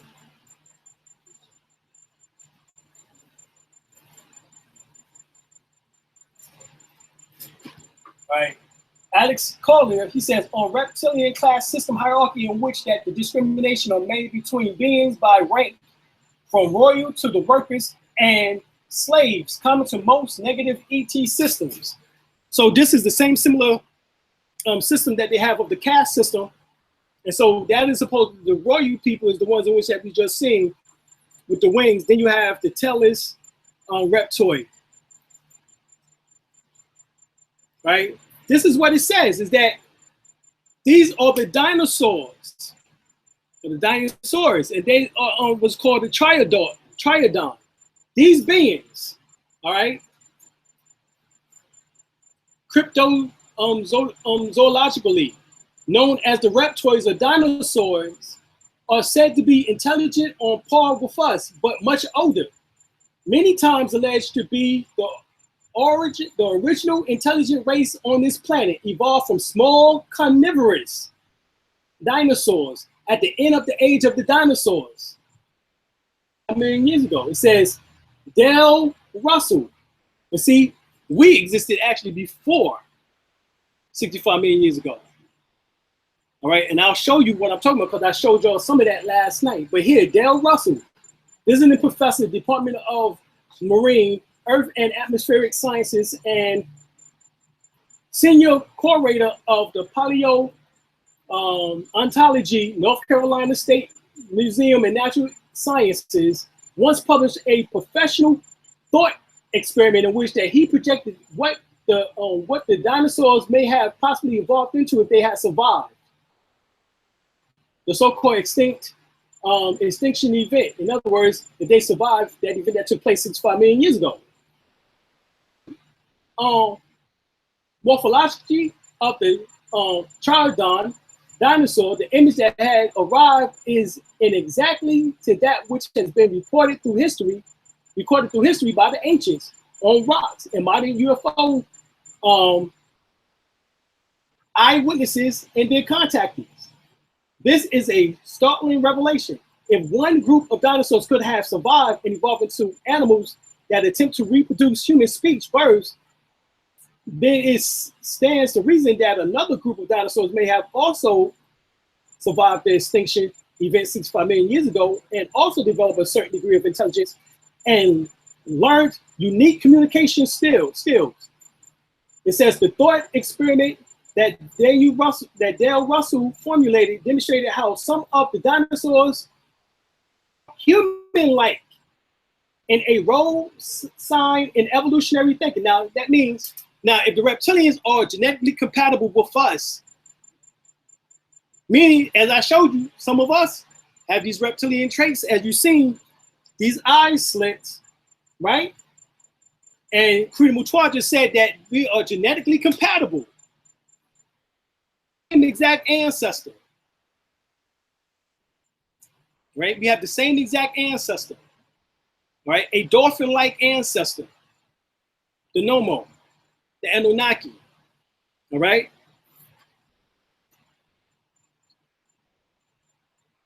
Here he is talking about it. This is how they would look. The Tridon. You see that? So right here, the dinosaur is a human dinosaur. Daniel Russell discovers of the Niscosaurus, known as the Pterodon, a Pterodon. It says at the National Museum of Natural Science in Ottawa, Canada. He breaks it down. Let's see right here. I won't read all of it, but right here. The Tridon and the dinosaurs, he believed that the Stratochisaurus were the chief predators on the development of the apes. See that? Was the chief predators, right? Predators, was the chief predators on the development of the apes. So he's saying that the ape species actually is that they come from where? That they come from the dinosaur. The ape species only date back to 20 million years ago. If this took place 65 million years ago, with them becoming a human-like being, then you're talking about almost how many years? Almost 45 million years of that transitioning into an ape-like species. This is what it said now. I won't go into all of this, but I found that very interesting that he said that. So right here, scientists was beginning to realize dinosaurs was not as slow-witted as reptiles. So they have also been able to what is called a thought experiment, as we already talked about. So this is what they've been talking about. What if dinosaurs became man? This is how dinosaurs look. There was a cartoon back in the days, not a cartoon, but Lost in Space. Yeah. Remember that? Will, what is Will? What is it? Will. They had the little dinosaur man running around there. Looked just like this, didn't it? Get this book, Who Lies Sleeping? Get this book, Who Lies Sleeping? This is Mike Maji. This is him right here, Michael Maji. He said something very important. This is what they actually reported on Fox News, dinosaurs in space.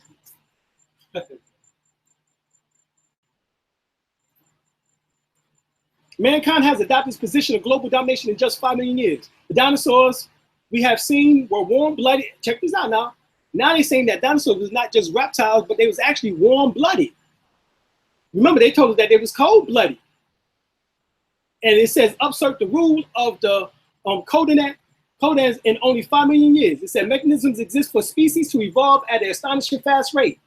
On average, a species of dinosaurs did not last more than 2 or 3 million years before becoming extinct or evolving to a new species.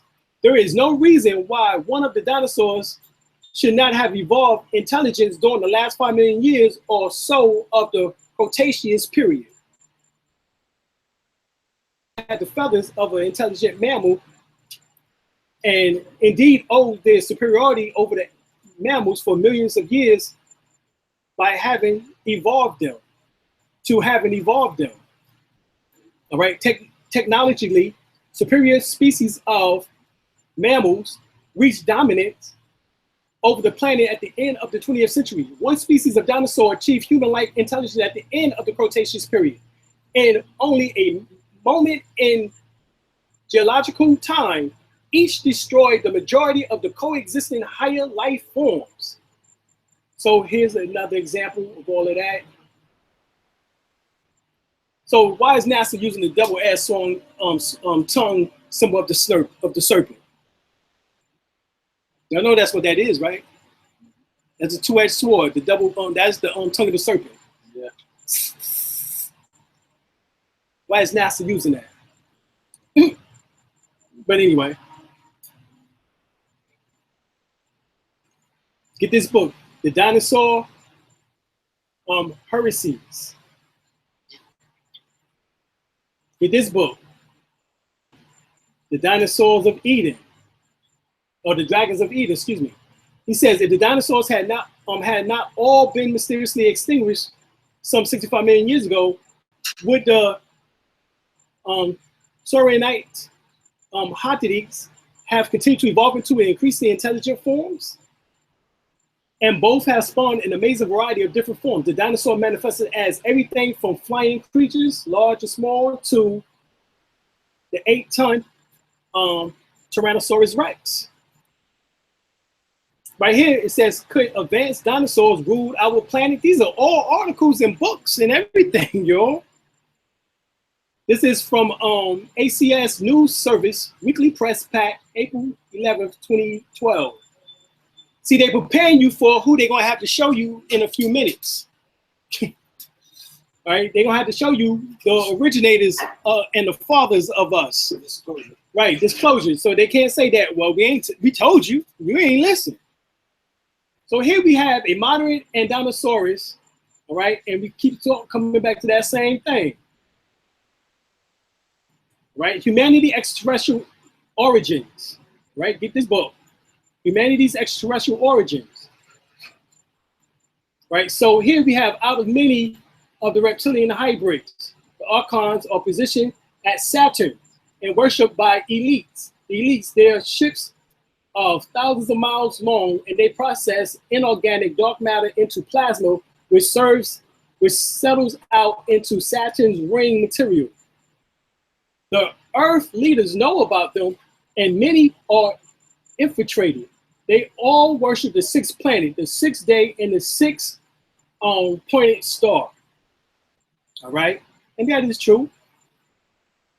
In addition to the Dracon and the Reptoids, various crossbreeds have been interacted. Although they are various in shape, size, and color, they share common physical characteristics. Right, we come down and they tell you that some experiencers have detailed their feet as being short and stubby with no toes. Amidst the various reptile grade types, there is also another species that have grayish tan skin. They also have large almond eyes, gold-colored eyes. They have a dark metallic green vertical slit pupil. They are usually seen wearing one-piece suits that is the same color as their skin, as hybrids of an albion with RD negative blood. Right here, it says, in this extract from the film, Celestial Knowledge, Credo Mutua speaks about the Greys being known as the Mantidan. The Mantidan Now, the Mandan, that's an interesting name because Mantan is the name in which that another brother gave these gray aliens, who actually said he was taken out into space by them. Right? Right? I get to him in a second. And they did not come from any star or solar system in our system, but our future. This is what Credo Mutua says. That these UFOs blinked from this dimension into another dimension. Credo Mutua said they ain't not coming from outer space, they're coming from interdimensional travel. Right?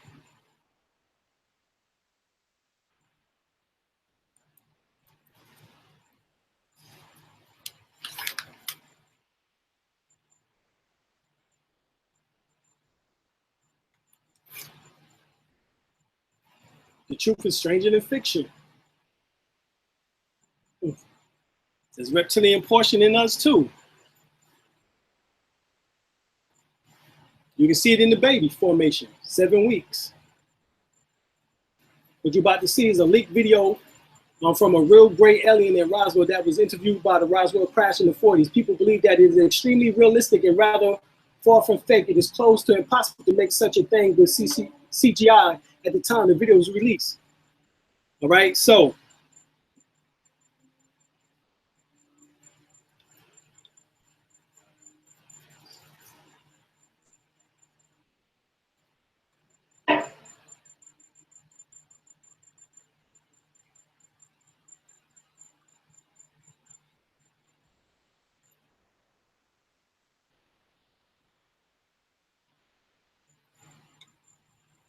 I won't show it all now, but right here, this is supposed to be the crash, similar to the crash of Roswell. It's supposed to be the entities that they seen. Now understand that once again, these beings come from inside the earth. So the crafts that they are making are crafts in which that will help them not go out in outer space, but go into where? Another dimension.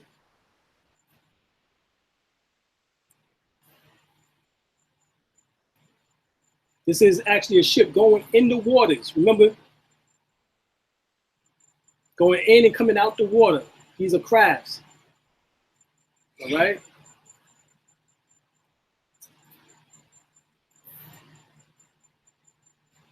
I heard that back in the 60s, all those kids that they put on milk cartons, are kids that actually kidnapped and do experiments on them. Experiments to look like graves. Right. Intelligent life in the universe. Carl Sagan again. What might an advanced extraterrestrial civilization want from us? One of the primary motivations for the exploration of the new world was to convert the inhabitants to Christianity, peacefully if possible, forcibly if necessary. Could we exclude the possibility of an extraterrestrial evangelism? This is what Dr. Carl Sagan said, Intelligent Life in the Universe, page 463. Showed you that. So these are just some of what's known as the crop circles, and this is actually a crop circle that they showed, and it says, beware of the bearers of false gifts and their broken promises. Much pain, but still time. Believe there is good out there. We oppose deception. Conduits closing. SETI, which was the space exploration for intellectual life. They went to go out, find intellectual life. They sent the message out. Yeah, they didn't put nothing back in. Right. And this is what they received back in 2001. This is the message that they put out. Right. Well, actually, this is the message here. This is what they showed. Oh, hold on. Let me go back one. All right, here it is. This is ours here. This is man. This is what they showed us. This is what came back. Okay. This is the face of what they call the Chilbolton man. And they give a warning about not trusting these entities, these grays, these reptoids, because they got broken promises.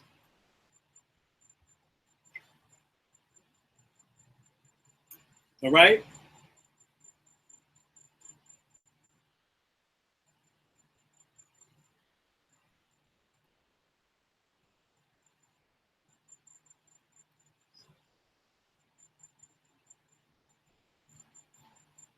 All right, so right here we got Christopher Davis encountered the lizard man on Bishopville in South Carolina on June 30th, 1988, you know. Brother was only 17 years old. And he was flat tire, and he got out his car to fix his tire, and his lizard man, Reptilian, came and scratched up his car and was getting ready to try to get him, right? This is why Dr. York said that about the reptilians. He was talking about this report. It said reported the category began in the 1950s and most notable in 1955 with a report from the Ohio River near Evansville, Indiana, where a creature left a green handprint on the swimmer leg. Older reports include reptilian devils 10 feet tall with glowing red eyes in the 1940s in the Ohio Valley.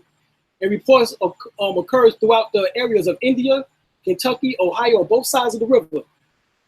Similar sitting and experiencing been reported in Oklahoma, Texas Panhandle area, even coming out of Kentucky in the 1970s. Some reports are older and the native traditions are even older. There are also similar traditions both in South America where the movie Creature from Black Lagoon was supposed to have come from, and in Florida where it actually was filmed, right here. Right, so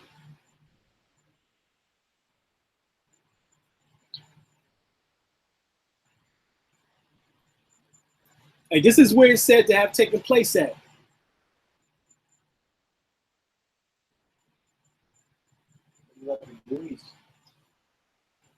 Right? It says right here, the first sighting occurred here at the edge of the background. Location of, let's see, I don't know why.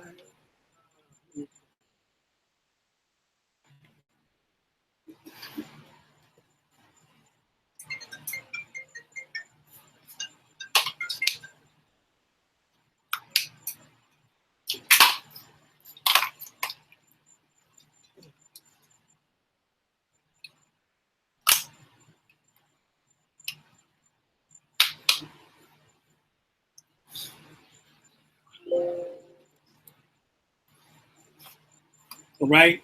They say that the creature had to have come from out of this swamp area. The so-called lizard man had to have come from out of this swamp area in Bishopville, South Carolina. They call it the legend of the Scrap Orange Swamp, just across the bridge from where George Holloman claimed to have seen the lizard man. Brother Davis say that he's seen the lizard man, Christopher Davis, but also others say, this is what they said, this is supposedly a footprint that was found, right? They say this creature might have been a crossbreed between a Sasquatch and a reptilian, a reptoid. This is what they're now saying. These are the scratches on the cars, y'all. Says something chewed or tore away the wheel well trim. In another strange incident, damage to a Ford LTD belonging to Tom and Mary Wade was attributed to the lizard man because of the anomalous strengths that would be needed to cause the destruction. In the middle of the night, when Tom or Mary was asleep upstairs in their home, in their house, part of their car was being ripped apart and was pulled away from under the hood. Remarkably, neither Tom nor Mary heard a single sound at all in 1988. Right? George Holloman was 32 years old, and he was in Bishopville, and he reported seeing the lizard man. All right? And he did a report, but so did Christopher Davis. Christopher Davis was the first one to do a report. Early in the 1990s, the sheriff office continued to receive reports of the lizard man sighting. One eyewitness, right here, a colonel in the Army core of engineers reported seeing a half dinosaur, half man running alongside his car late one night. So this is coming from reputable individuals. All right. This is the Army Corps of Engineers. All right. The stated reason for his refusal was that that his attorney told him that he would lose his privacy. As an officer, he would have spent years at the Pentagon. So he was at the Pentagon, who was able to be promoted to general. He can become promoted to a general. All right. He wouldn't be able to if he would have told that story, right? So Robert Cooper may have thought that the fulfilling the report would have a death sentence to his military career. The investigation of the lizard man and who among them the first to suggest a small Chlorosaurus, the Chlorosaurus might be the culprit. All right, this is stated because the unpublished reports they already had on file from other parts of the country. Actually, the small dinosaur report, probably a big lizard. Another truly interesting eyewitness lizard man encounter was that of the Blyther family. While driving home after giving dinner at a fast food restaurant, a woman and her children were laughing about the lizard man sighting when they looked, when their life turned to sudden, frightening turn. They almost hit a huge hairy beast on the road. All right, the encounter shook them up so bad that they immediately drove to the sheriff's office and told the sheriff Truesdale and his officers what has happened. The family was split up into different rooms and the report was taken separately. All information provided a match. Here are the reports.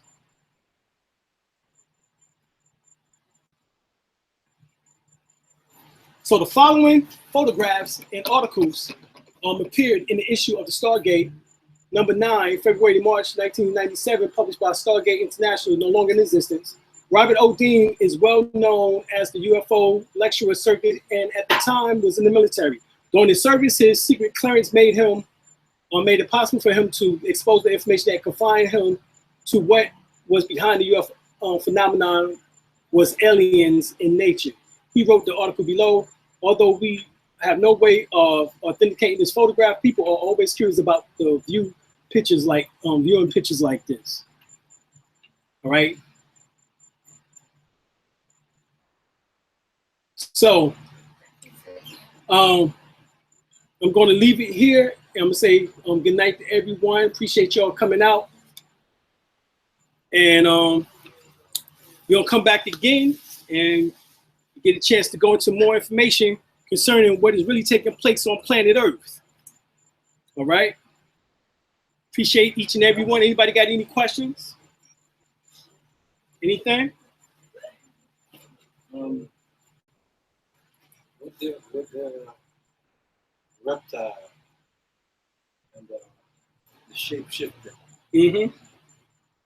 The shape-shifting to me seems like it occur when you force them into a situation. Right. Like if they get frustrated. It does. Right. When they get frustrated. You're right. Yeah. How you knew that? You seen it before? you seen it before? Yeah, well, I've personally seen it before. Yeah. A lady was like right here in front of me and her eyes changed. Her eyes is brown with a black pupil, iris, pupil and iris, brown and black, and her eyes went to her eyes changed totally to a clear icy blue with a slit running down the center. How the two lower chakra works. Right. Exactly. The animal is cool, but if you slap him, you get irritated. Irritated. He becomes right. Aggressive. Yeah. So right. Fight or flight. Trigger. It's the same trigger. Exactly. With a lizard. Exactly. If you catch a lizard and tie something around his neck and put him, he cool, even with a thing around his neck until you aggravate. Until you poke him. You know? Exactly. Exactly. It's not the same thing like your aura changes. The aura can change, but what it is that their aura is trapped between the colors of red and the color of orange. Because these are the two chakras, lower chakras. most of us who don't have these type of attachments, you will see yellow, green, blue, indigo, violet. You'll see other colors besides for just the lower, per se, the lower two chakras.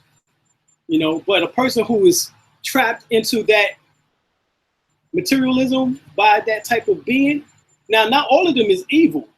Don't get me wrong.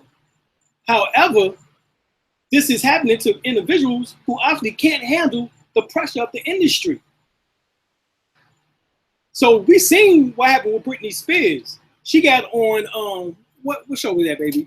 NBC. She was being interviewed by and somebody. She was being interviewed. She started like kirking out. And she was like, "Oh, good for that."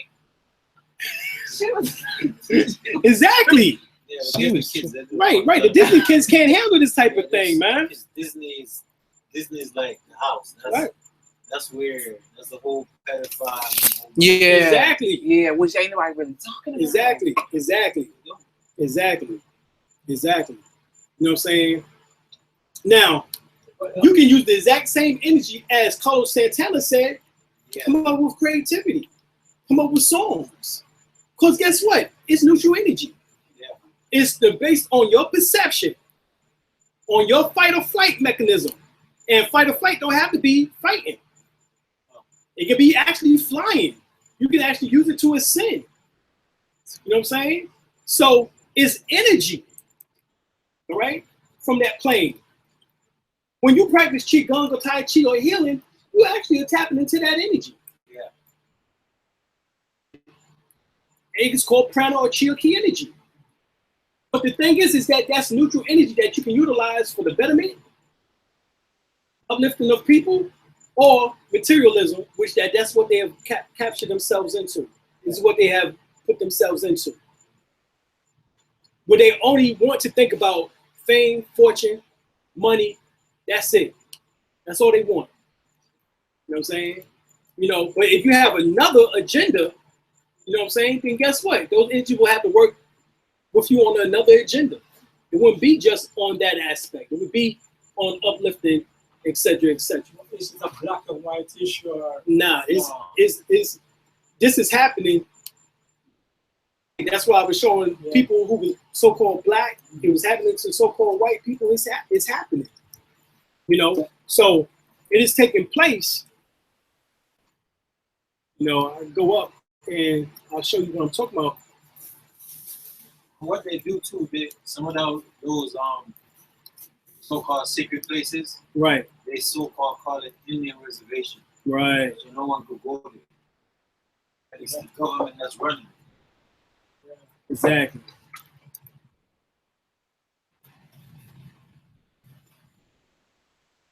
So see, this is Asian, from Cambodia, Europeans,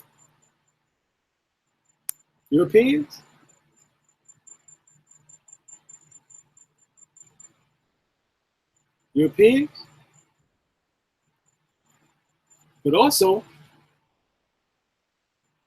Rihanna. Who that? Nicki Minaj. That's probably how she got it. Jay-Z eyes did it too? No, Jay-Z wearing shades. He ain't showing it. But we see who it also happened to. And her eyes are brown. If he's sleeping with her, you got it. Right. But are their DNA changing? So what about their DNA is changing. Right, because they get initiated. These entities become attached through initiation. So it can be a Masonic initiation. It can be some type of secret society initiation. That is what is happening to them, some type of initiation that is taking place. Experience in which is taking place. And so these entities are attaching themselves at the first and second chakra. Yes, surgery. Right. That's how he got in. Right. Surgery. Right. Kanye West. Right. Exactly. Supposedly died on operating from simple procedure, and she died. And he told you later on it wasn't worth it. But the only thing he bought him was some toys with a Happy Meal. Yeah. Toys is Happy Meal. Right. Their eyes originally are white, brown, but here they green with a slit. So it changes the colors of the eyes. They broke up. Wanted something else. I'm not into that. Something happened to the Kings of Comedy. Right. Exactly. There's some stuff in there. You know what I'm saying? Snitching him. They like to talk. Steve Steve ain't right. How you gonna put your baby mama out? Steve is a snake. Steve is a snake. Cause she went ham. She did go crazy now. But dang, that's crazy though. And supposedly he bought a house from a Caucasian man, and the man wasn't ready to move out. So he done paid the man, and the man still stay in the house. Who's writing him that check? It's a Caucasian man. Exactly. So he's just giving it back. Right. Yeah. He's good at making money. The TV show they put him on, the ratings go The up. ratings go up. Kid, what kind of stupidness he did? Right. So they're making money. No way. Right. Just like they do with Kevin Hart. I mean everything. He's See that? and he's not funny. He's not funny. Right. There was a white girl standing like this. His head was like in between her legs. And I found the magazine. And I was like, The foot was on his back. I saw that one. that's I saw that one. And her feet was on his back. Yeah, his initiation was on top public. his back. It was just in Yeah, his was public. Because he was on SNL too, and he dressed up like the girl in a dress. Yeah. You know what I'm saying? And that's what David Chappelle was talking about. And that's what Cat Williams was talking about. He said, yo, this is Illuminati. He said, yeah, but now I respect them. It ain't going to be, you know what I'm saying? Yeah, because they took his 7 children. Right. Only one of them was Right, they got his biological. He had I mean, 6 children he adopted. They You took make him. it too obvious if you Yeah, it would have been too obvious. Right. He's Right. got another 8-year-old to beat him up. Right. But Cat Williams, you know, he They go try to around kill his smacking, image. people and everything. So, you know, he's doing crazy stuff, you know what I'm saying, to make it seem like he's crazy.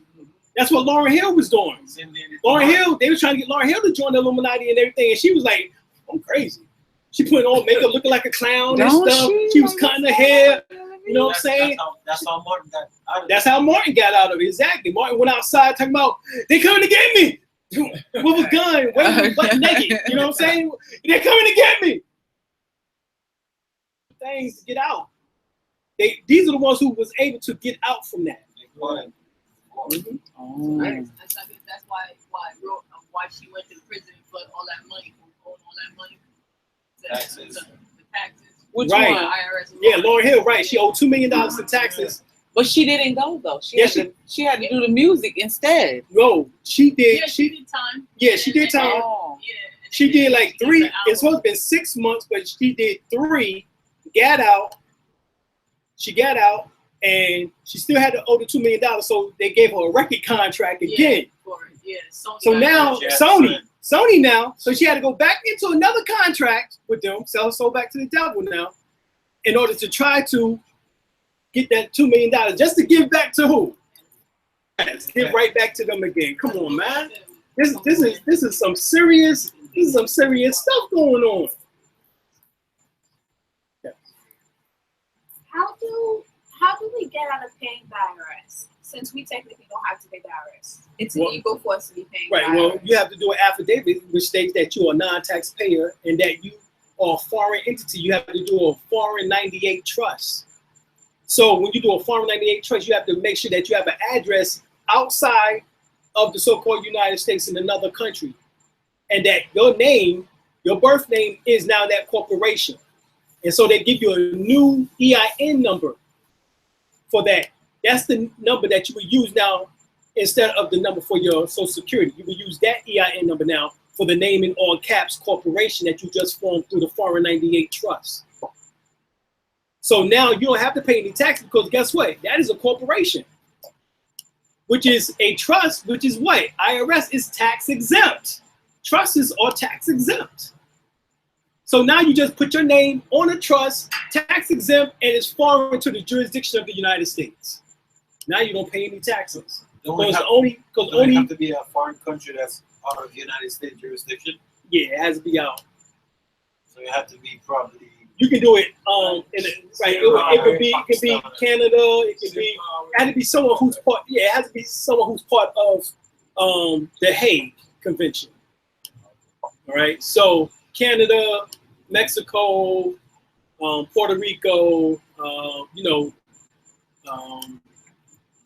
Ghana, different other countries. So long as it's out the country. All right. I should do legal things to keep from doing something illegal. Yeah. But that makes no sense. Yeah, but remember now, if you don't do it like that, because see, understand that they always have to give you a loophole. There's several loopholes. In other words, there's more than one way to skin a cat. However, if you do nothing, problem. Because they still will come at that birth name because that birth name is in the system. Now, you was raised in Haiti. So guess what? You're not a citizen of the United States. I am. Technically, no. According to Dred Scott versus Sanford. Because right now, they'll put you in the same category as us somewhat, which is based on the Dred Scott case decision. Africans and those of African descent, Negroes, are not U.S. citizens, nor will they ever be. Nor will they ever be. That's why our voting rights have to be re-voted on every certain amount 25 of years. years. Every 25 years, they have to get our voting bill signed by the President of the United States because we're not actually citizens. All right? We're not actually citizens. That's why you get shot when you tell the cop you know your rights. Right. Okay, Exactly. and don't nobody get in trouble. Right. So that's the whole thing. Because So, you already dead, according to the law. You civilis mortus. You civically dead in the eyes of the law. There it is. There it is. She just said it. I don't be understanding why people is here. I'm like, what in the world? Behind us look like this, and you want to be here? We could break that down more. Some brother coming to talk about money in Africa, not paying taxes. Mm-hmm. Right. But that is one of the ways you can do it. Another way is doing an affidavit is what's called a non-taxpayer form. So it's a non-taxpayer form, and you take it and you do it, and you have it sealed and signed at the clerk of county.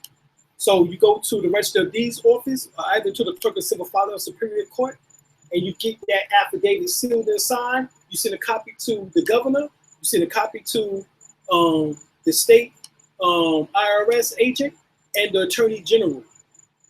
And also you get it authenticated by way of the Secretary of State.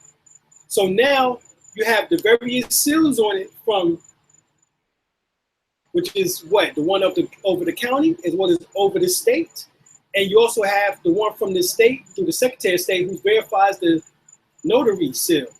So now you send it to everybody, you get back your green slip, which is you do what is called when you send off your affidavits to them, you get back your green slip. It's called a green receipt. And this green receipt you attach to your affidavit, all right, of non-taxpayer status. So now you don't have to pay any taxes. You put everybody on notice. So that is another way of doing it outside of doing the foreign 98 series trust. So there's, like I said, there's several ways to skin a cat, but you have to follow some type of protocol because you have to have a paper trail. Because guess what? If you're just saying that you are more, or you're just saying that, that you don't have to do such and such, they're going to do a goddamn what's the snipes on you. Okay? That's what happened with Wesley Snipes. Right before it happened to Lauryn Hill. It was two prime examples of conscious people who just conscious like us, they had to go to jail. Wesley Snipes went to jail for 2 years. She went to jail for 3 months. I apologize. What was the charge? Not paying taxes. But that's not a crime. Not paying taxes. That's the whole point. That's why you have to do documentation verifying that you're not a citizen of the United States in the capacity in which that they have told you that you are, so that you don't have to pay taxes. But as long as you are considered a U.S. citizen, if you have a Social Security card, if you have a birth certificate in the United States, then as far as they're concerned, you are a citizen of the United States. As far as they're concerned. And you must pay taxes. I don't care if it is voluntary. I don't care if you do use the code where it said that it's voluntary. But guess what? There's agents that worked at the IRS. One, her name is Sherry Jackson. 10 years ago, they locked her ass up because she said she wasn't going to pay no damn taxes. And she worked for the damn IRS.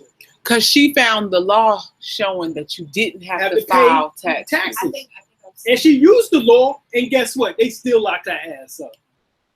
What about Trump? Because you can use it. Oh, he's part of the billionaire club. So no lawyers can argue that it's against the Constitution or anything like that, and that would actually stand. A lawyer, no lawyer would be smart. A lawyer would not be smart enough to do something like that because that would jeopardize them getting their license taken from them. Yeah, the bar was coming. Right, their bar card, as we call it, really, is a bar card, or their bar certificate would be taken from them. We've asked them. Right. They will not admit it. No, they won't. Under no circumstances. Under no circumstances, they will not. Now check this out. Now we had them to verify it through the passport agency. Right. My wife and I was calling for the passport, and my wife told him, "Say, well, you know that we're not citizens based on the Dred Scott case decision, She said, right?" I know that. And she said, but "I you don't want know. this passport, don't you? That's what she said. I know, but you want this passport, don't you?" So they know we're not citizens. But in order to get your ass up out of here, you better have a passport. Otherwise, you locked down. You are United States citizen bound. All right. So the thing is that you have to have documentation. All right. The rule within the law it states that you must have an affidavit. Affidavit is an expression of your truth. So you must have a written form, a written document for your truth. Otherwise, guess what? No one can express your truth but you. And so you don't get your truth written down anywhere. And guess what? They can abuse you. And we see it all the time. You know, we have brothers who they were just saying they was Moors. They walked up into court in Virginia. They got psychologically evaluated and spent 2 months in jail. That's a cycle. Getting psychological evaluated. Oh, you crazy, nigga. Moors, they was over in Europe. You ain't no Moor here. Knowing damn well in the history, we are Moors here. In the whole Western Hemisphere, we're Moors. Washington. He just right. Killed that. He was like, what? No, y'all ain't Moors. All y'all are niggas. Exactly. Go ahead. I'm sorry, what did you use to travel? You use a passport, United States passport. But what happens is that there's a difference. You have a national passport and you have a citizen passport. On the passport application. Too, we don't have no plane, got it. Right. You know what I mean? I feel like the first level is educating the people, but then we move towards applying the knowledge. You know, but even then, it says on the application you have two choices. True. They say that you're a United States citizen or that you're a non-citizen U.S. national. Of a U.S. national status. So that's what you will mark. You will circle on the U.S. passport that you are a non-citizen U.S. national instead of a United States citizen. And you can do that in your indigenous appellation, which is your free national name in which that you've chosen for yourself.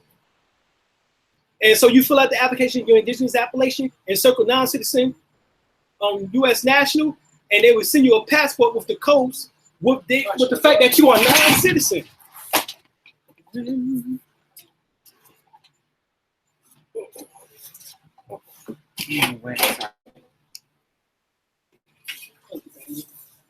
First he on it, he knew it.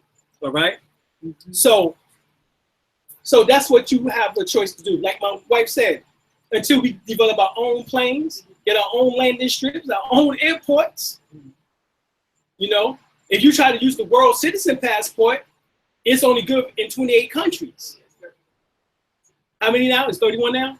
She said very limited. Right, it's limited. Right, it's only good in 28. They have the right to turn you away. Right. Yeah, sometimes they take it, sometimes they don't. And the United States will turn you away. They did that to Africa Bambaataa. All right, he called us, and he was at the airport with the Well, what happened was he said he felt it, and he used his U.S. citizen passport. Right. And the Caucasian lady said, "I'm so glad." She said, That "They you were waiting on you." did. She said, "You see all them people? They were waiting on you. They're about to make an example out of you." Yeah.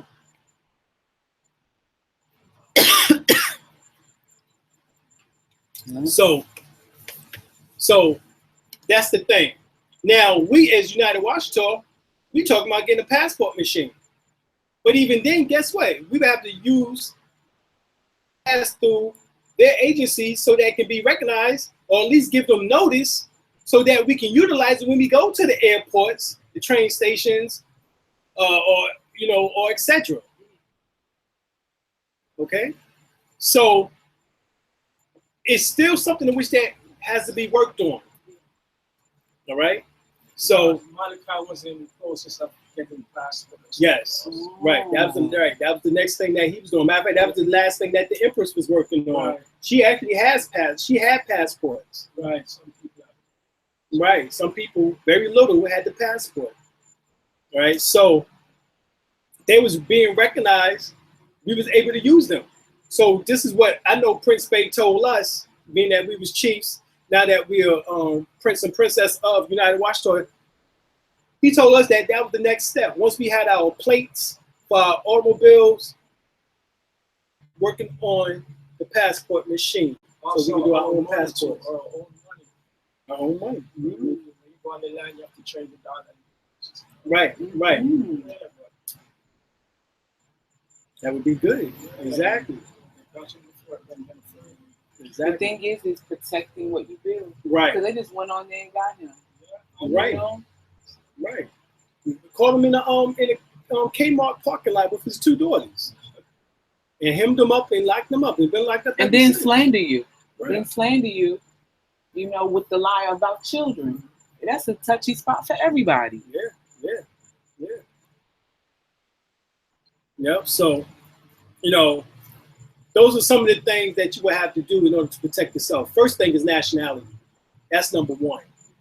So you have to put your nationality, state in it that you abiding by the Universal Declaration on Human Rights, abiding by the Declaration on the Rights of Indigenous People, based on Code 6 of the Declaration of Rights of Indigenous people have the right to a nationality.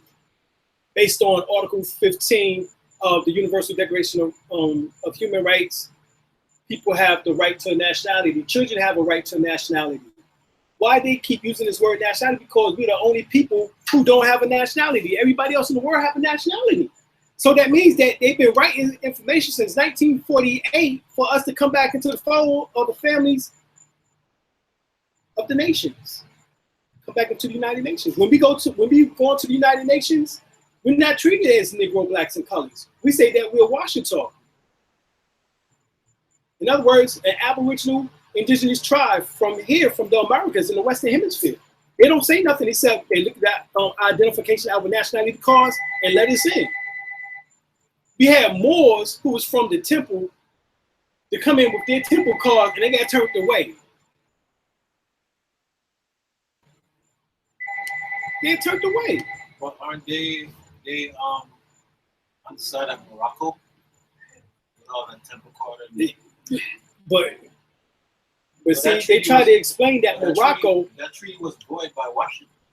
He Somewhat. voided the Morocco treaty and said, y'all are just Negroes, and I've got them time with this war, and y'all are Negroes. Yes, that's true. And then they came with the Negro Act and The the Negro Negro Act. law. Right, the black Got codes. kicked out. Right. Yeah, slave but what codes. land mass is Negroes from? Right. Negro land. Negro land? Exactly. They trying to be creative. Right. They don't know what to call it. Right. That's why they With the say. name, That's maybe why they say 30 fictitious years. entity. Fictitious. That's why they say that you're not real. Right. You look real. You're a straw man. They created. It's very hard to give somebody a name that you came here and saw. Exactly. You don't know what to call them because they so older than you that what are you gonna call them? Exactly. That's why I said Yeah. they created these names just like citizen.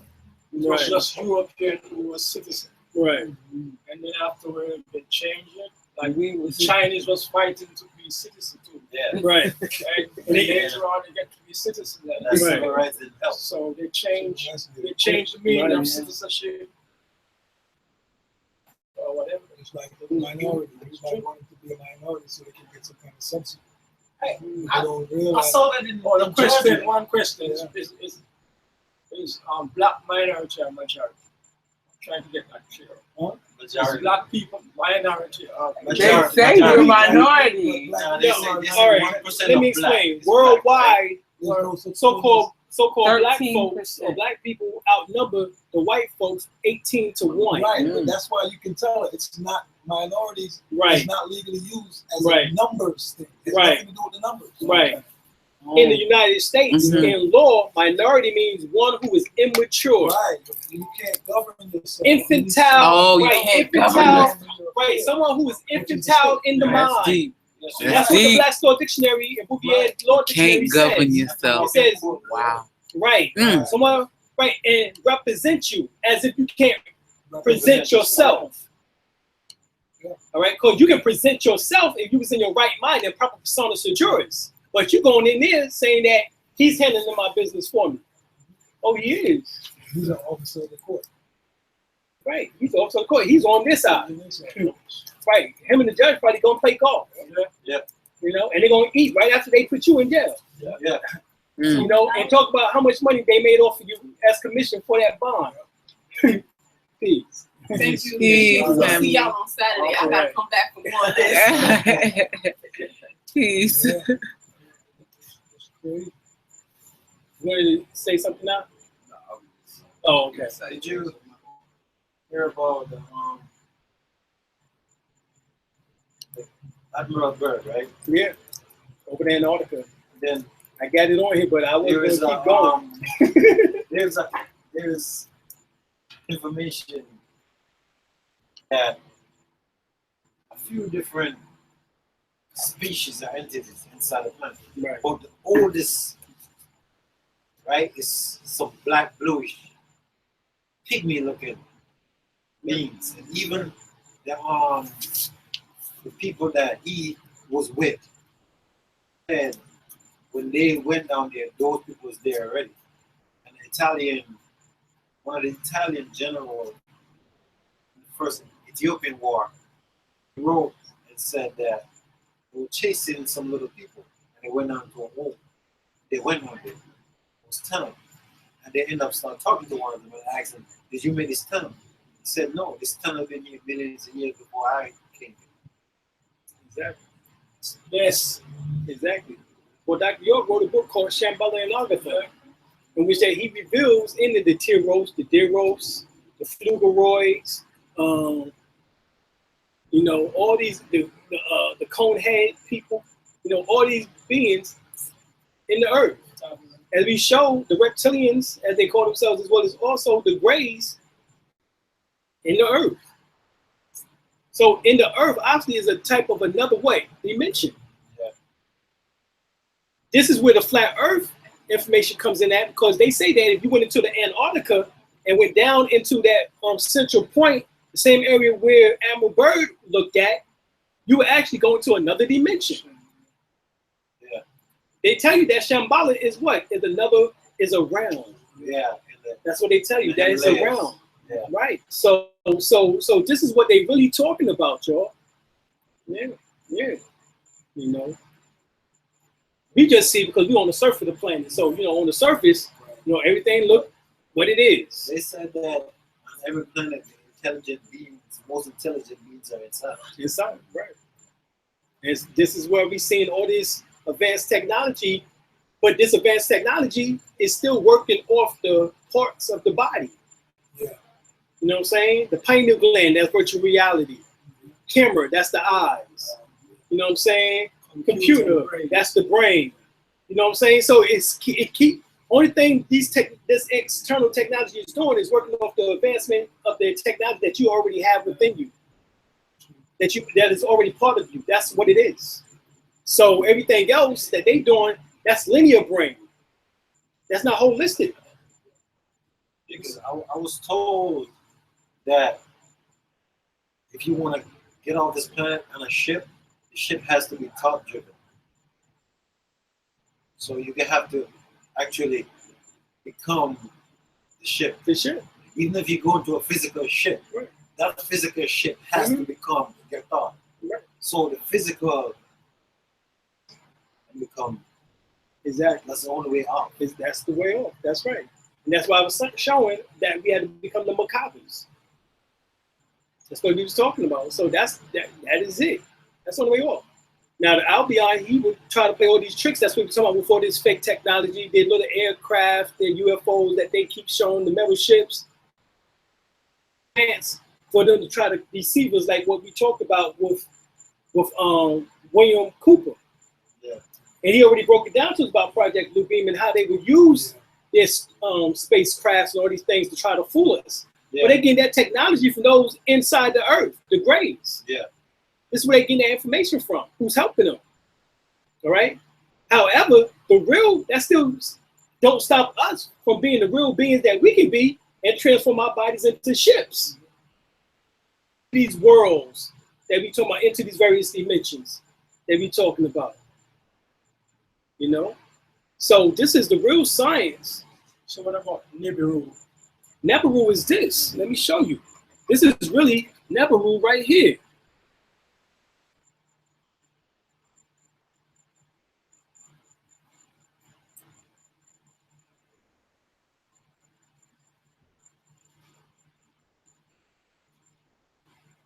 Oh, hold on, before I even go, let me show you something else right here. This is what Chavez said before he died. He said a human man Before they killed him. before they killed him, before they shot him on cancer. This is what he said. He said a human man, he said, how do you want to, they asked, how do you want to be remembered? He said, as a human man, because there are human beings who have human shapes but are not.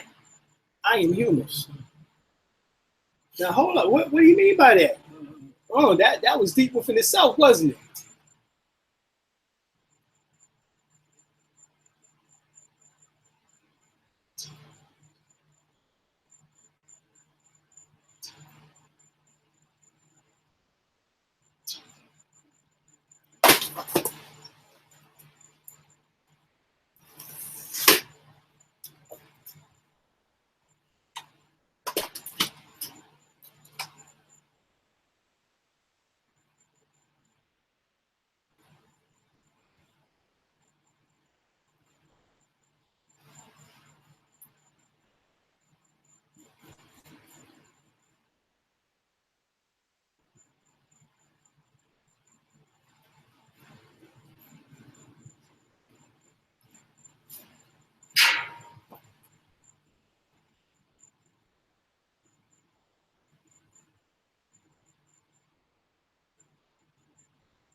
I got so much information, I can't even give it to you all in 2 days.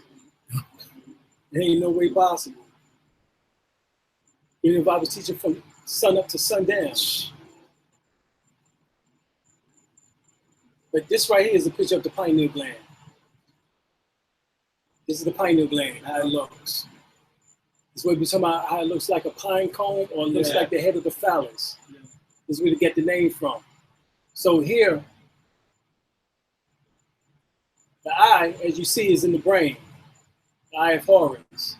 Same eye in which that is on the dollar bill that everybody keeps talking about, oh, that's Illuminati.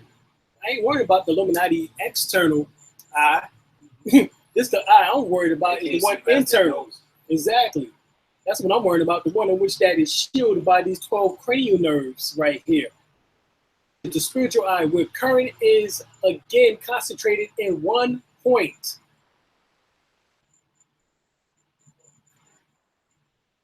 There it is, Revelations, great city, the holy Jerusalem, descended out of heaven from God, having the glory of God and her light like unto a stone, most precious like a jasper stone, clear as crystal, and had a great wall, a wall great and high, and had 12 gates. At the gate, 12 angels, name written thereon with the names of the 12 tribes of children of Israel. There it is, the pineal gland. This is your crystal city. This is your Nibiru. Your crystal city is right there in the brain. So it's not a physical city that they could see. Yeah, you can like see the it. scientists say they see a big crystal in whatever. Yeah, I'm gonna show you. I'm gonna show you how it looks too. There it is. Yeah. This hovers above the pineal gland.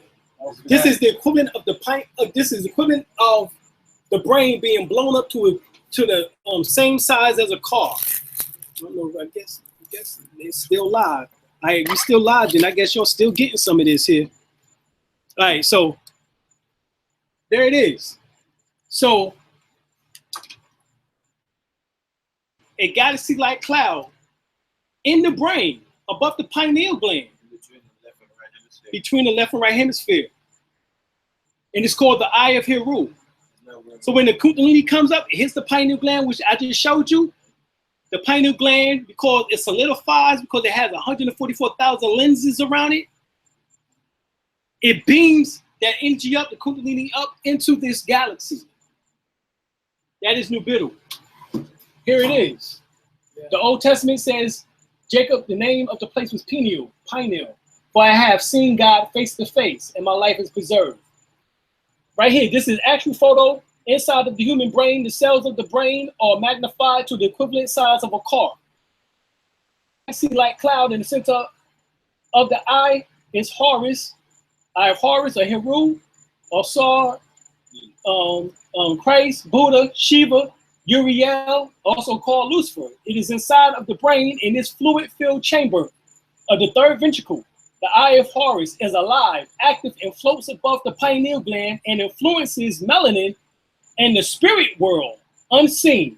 This is the internal Nibiru that correlates to the external Sirius C, which is the external Nibiru. Picture is taken from Nutricides by Dr. Layla Imhotep Africa. All right, so right here, 1131 says that the light of the body is the eye, one eye. Therefore, when that eye is single, in other words, when it becomes like Cyclops, the whole body would be filled with light. All right? So right there, that's what that's talking about. So this is Nibiru. Look at it. It looks like a UFO. It is a UFO that hovers, a galaxy-like cloud that hovers inside your brain right now, above the pineal gland. So this is the real Nibiru. All right? This is what Doc was saying, is that a mothership can't come down here into this cesspool, meaning that you will have to transform your body into the ship by first activating this ship inside of you. What the Kundalini coming up, hitting that, it transforms your body into the ship. So now you can take off and go to the ship. So it's pretty much beam me up, Scotty. Bingo, beam me up, Scotty. First, it had to happen internally. Then you can get beamed up, Scotty, physically. But first it has to happen internally. Then it can happen externally. So this the one I'm more concerned about, is this Nibiru activating this. As I showed you, there it is. The pyramid is based on it. The chamber. They call them the temples for a reason, because this is where God, this is the house that God dwells in between the temples.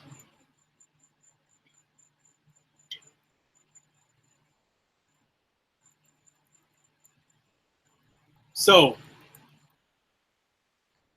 that is the real Nibiru that we're talking about.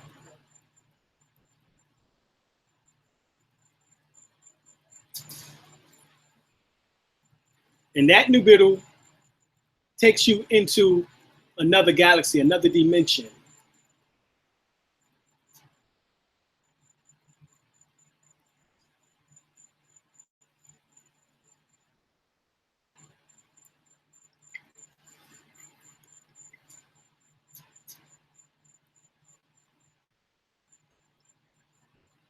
Right here, the science of blackness.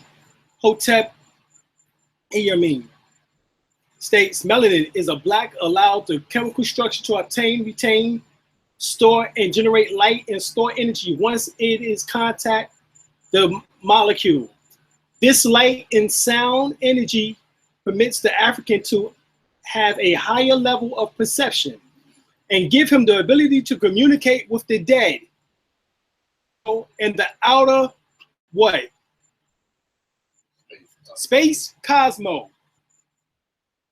Melanin refines the nervous system in such a way that the message from the brain reaches other areas of the body and most rapidly in original people. That's it. That's what they asked Barry Sanders when he retired. They were interviewing him and asked him, "How do you see someone who's tacos?" He said, "I don't see him. I feel him."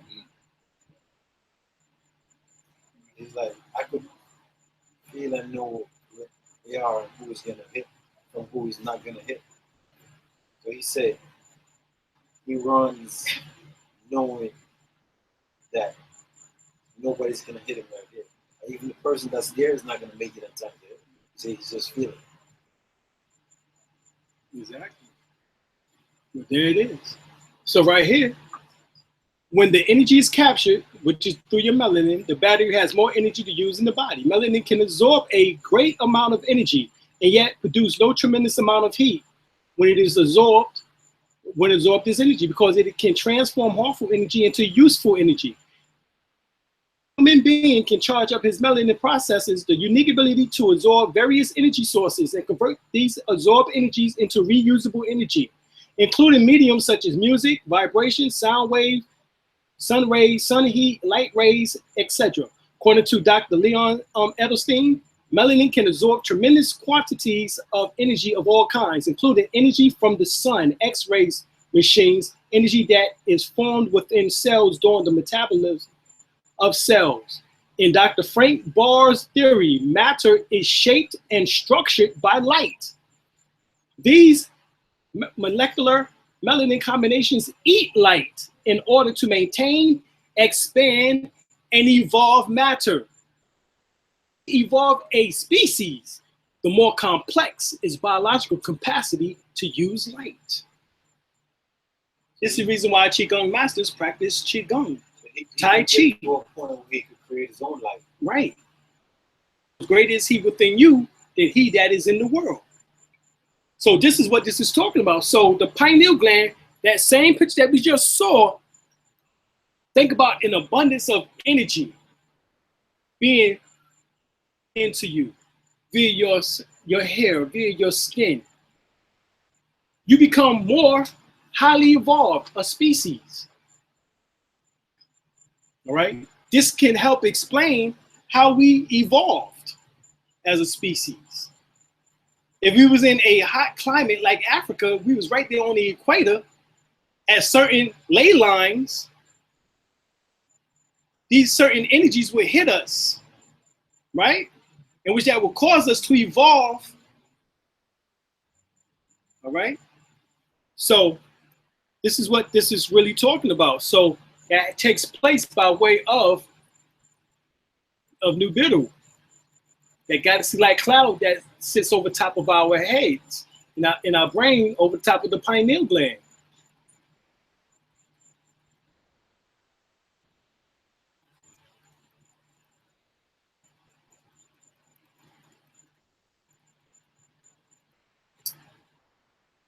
That is it.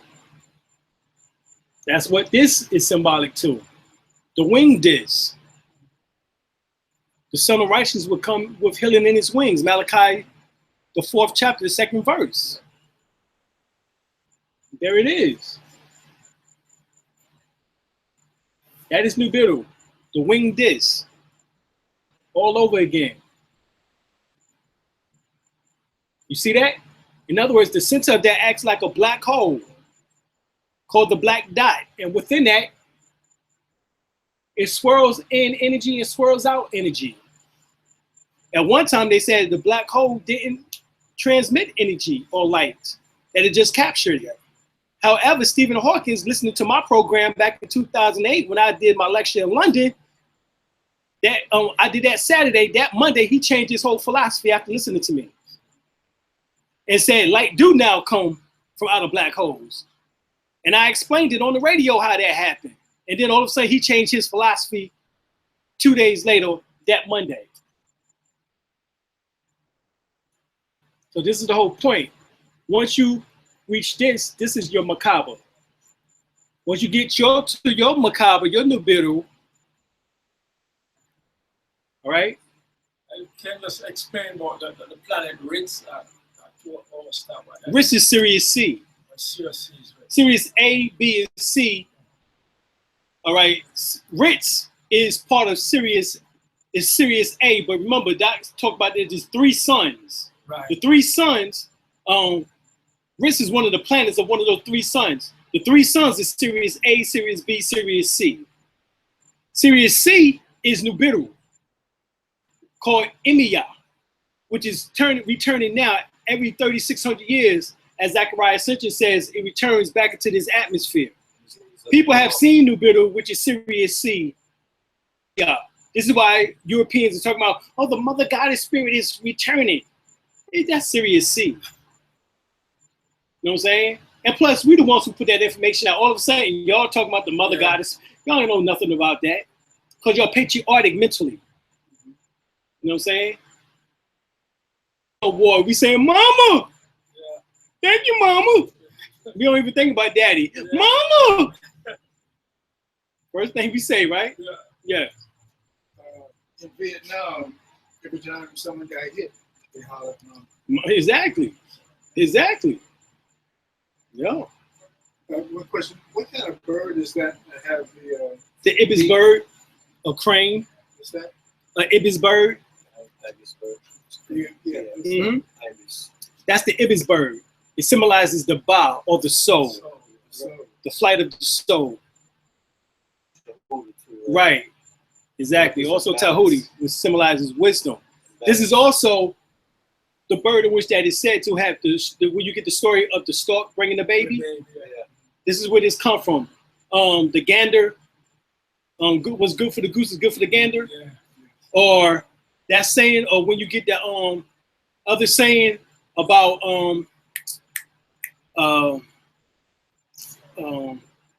the goose. Man.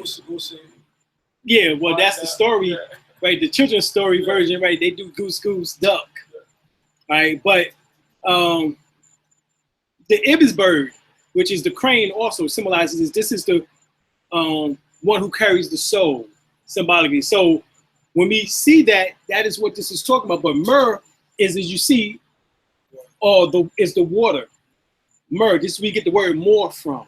It's from myrrh. All right, this is why the word more, when you look up in Black Star Dictionary, means water, all right, or part of that navigation process with a ship or boat or vessel. It also means land, all right? Then you have ka, which symbolizes spirit or breath.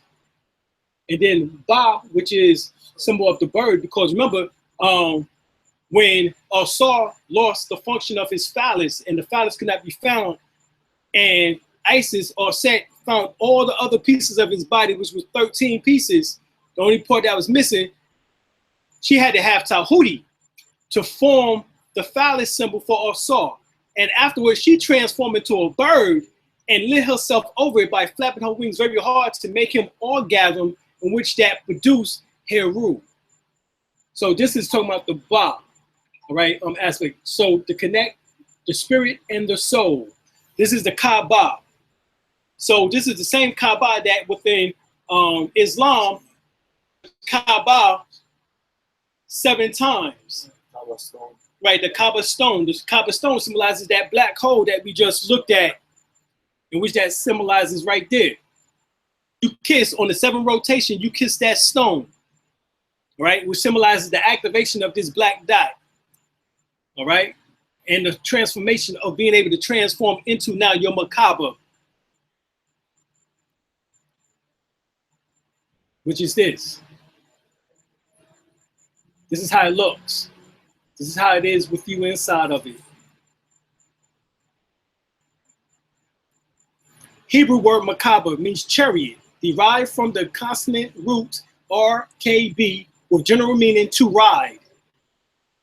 You 1 through 4 on first chapter 4 through 26 to refer to the throne chariot of God, the 4-wheeled, right? The 4-wheeled vehicle driven by the 4 kayats, which is living creatures. The 4 living creatures. What is talking about the 4 living creatures? The word news is an acronym which means north, east, west, and south. News. The 4 directions. The four corners of the earth. What about the four winds? The four winds. Yeah. So That's what it means. How do you know when all your chakras are open? You can feel them. It's like a pulling sensation within each and every one. So if you can feel it all the way from here, all the way up, and also along the back of the spine, all the way up to the top of the head, you can feel the from here and the back portions on each one.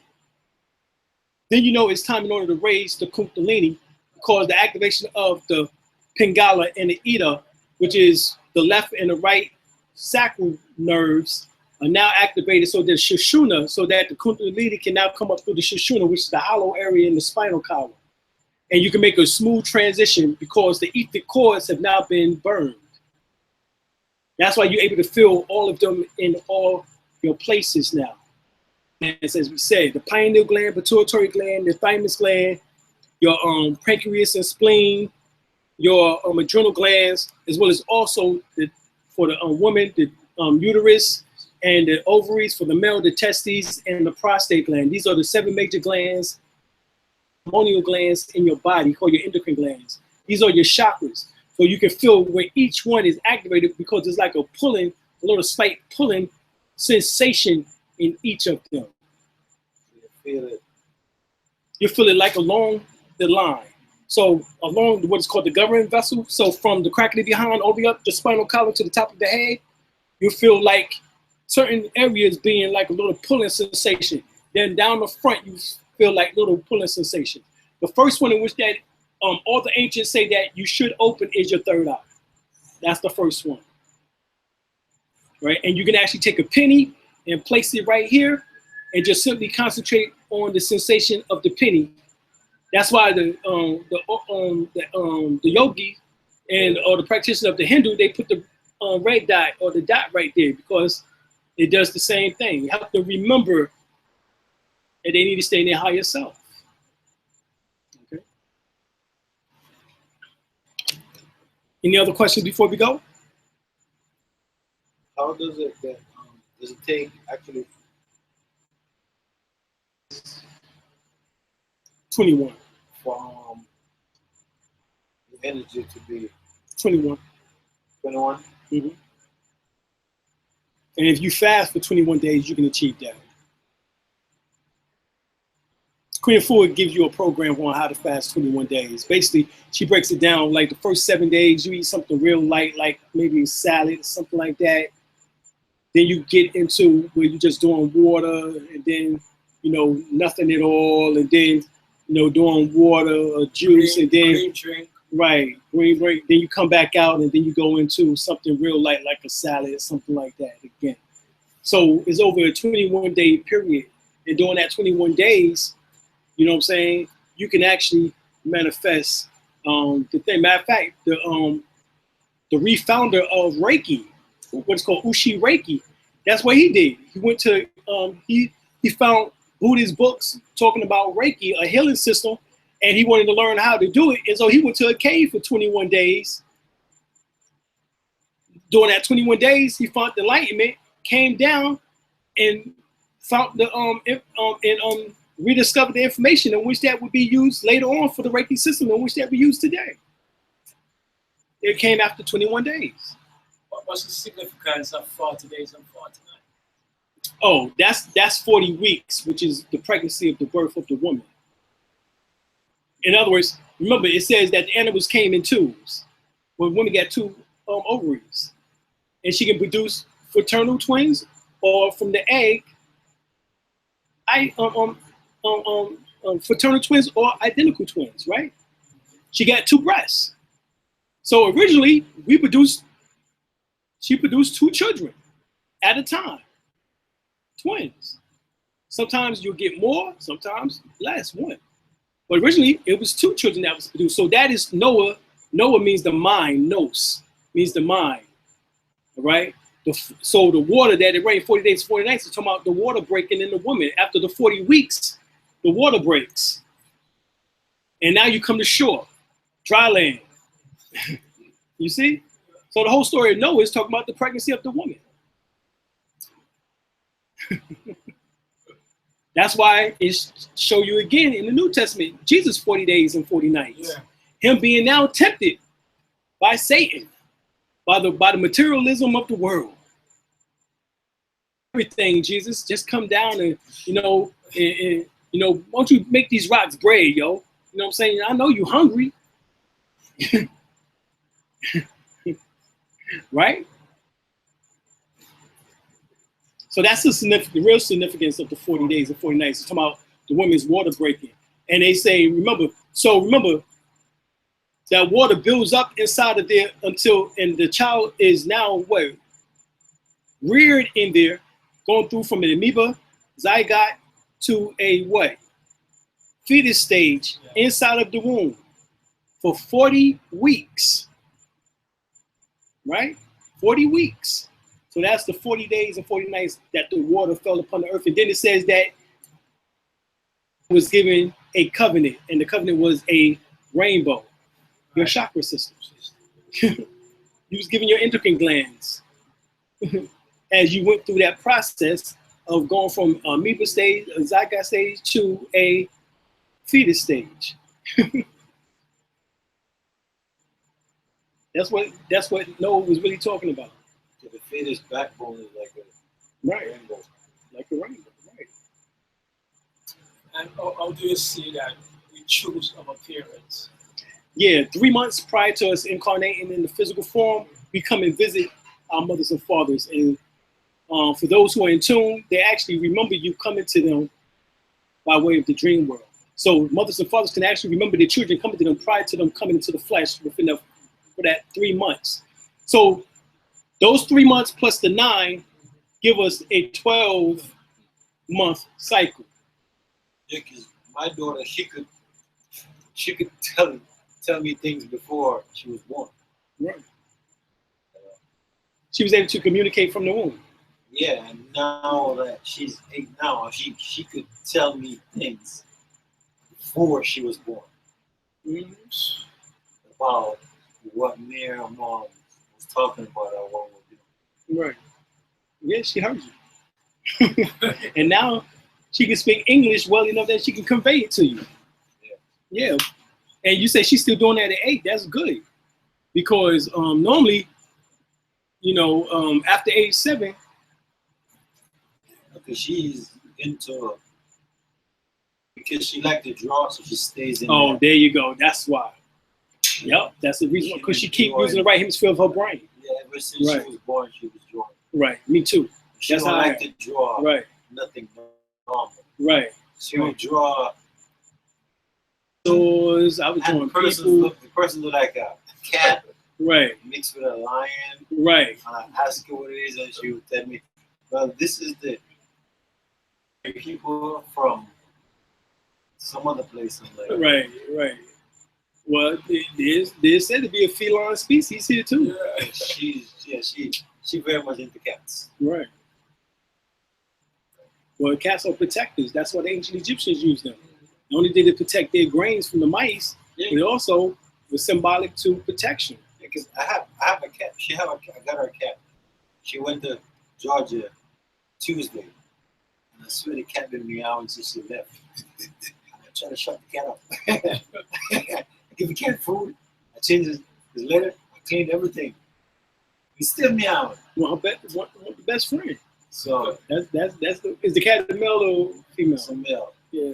One his best friend. Yeah, because the cat, I don't know how she knew the cat was outside, but the cat went on the balcony. We live on the second floor.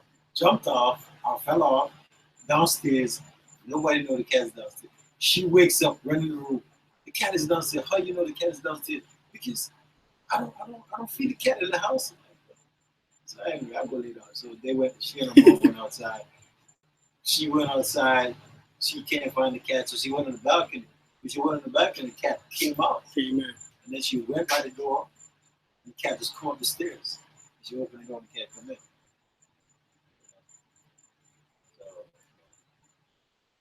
So, tired of that mirror. It's crazy. All right, folks, it's 12 o'clock. All right. Next time. Thank you, Brother Percy. Yeah. Let me have another one of those. You got a chance to come today too. Huh? Got another one? You one of the only ones that came both days, so shoot, you got quite a bit of info there. Of course. Still processing it all, but Right. I'm gonna make something of it. Okay. Okay. Good meeting you. Same here. What's your name? Junior. Junior. Okay. Word. I was planning to take a trip to Savannah, Right. up to the Swanee River, Okay. to go speak. Yeah, to The go. rest of the Florida. Yeah, Up Gainesville. yeah. No, it wasn't the Swanee River. Yes. I know it was in Savannah to speak to some of the native elders. Because what I realized now, I realized that there's actually more history about blacks before Columbus than actually in the West. Right. So what I realized is that you have to go to the West, learn to come back here. Right. That's what Malcolm did. When you learn the West, here makes sense. Right. If you learn here, it doesn't make sense. Right. So when you combine the West and the East together, Right. So that was going Malcolm, when he went to Africa, was told, "No, your home is here," and the way they explained it to him, he came back with a realization. Shoot, man, we was here.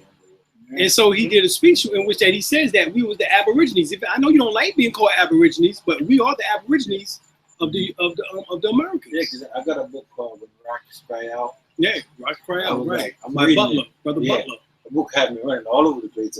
Finding maps. And I'm like, and all the stuff he says makes sense. Yeah. Because, you look at Peru. Right. Peru. And, all the big birds and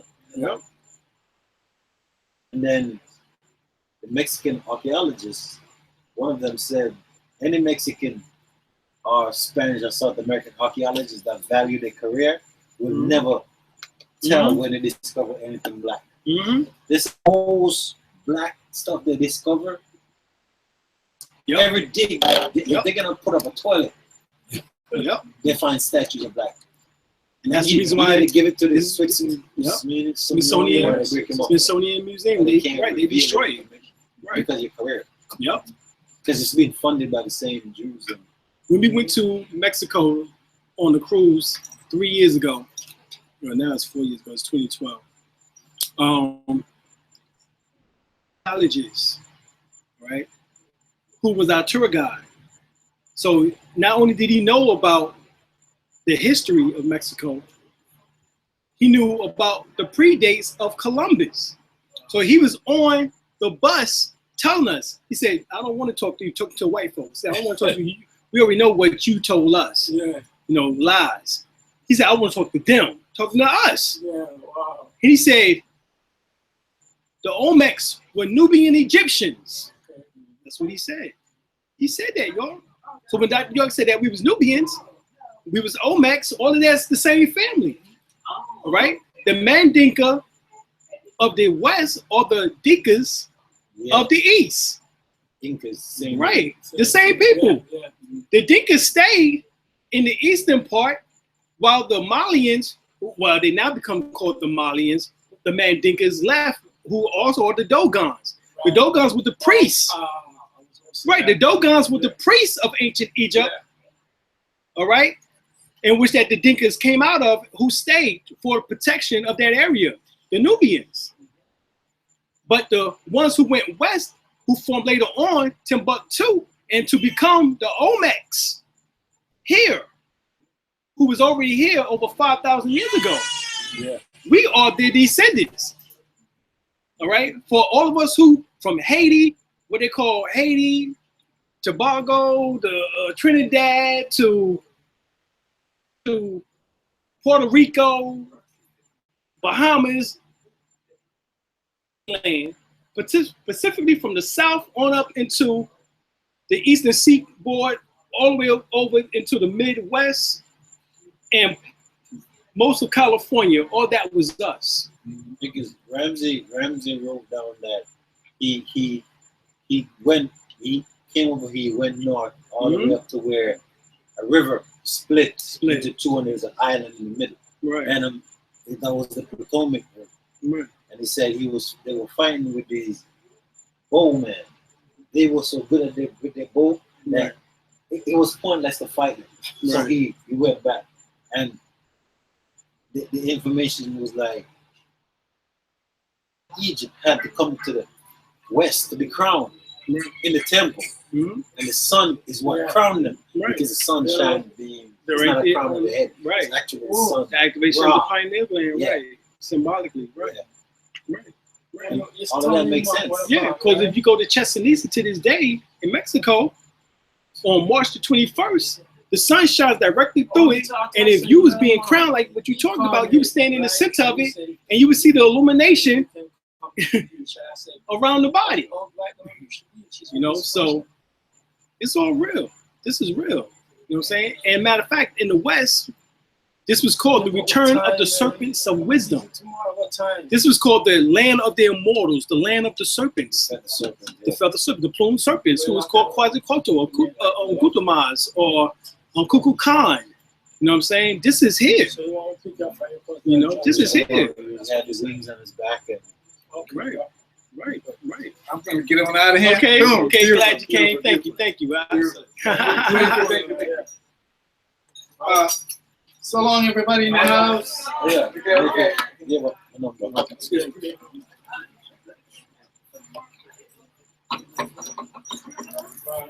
Five, 6, 1. All right, everyone. Hopefully y'all got this. We out though, you know. We've been talking about quite a bit of info. Hopefully y'all got it.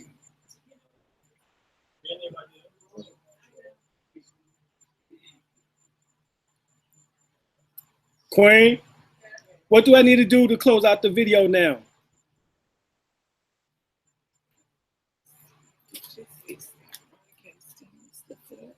Oh, okay. Oh, okay. Peace, y'all. Thank y'all so much for tuning in. Word. We out.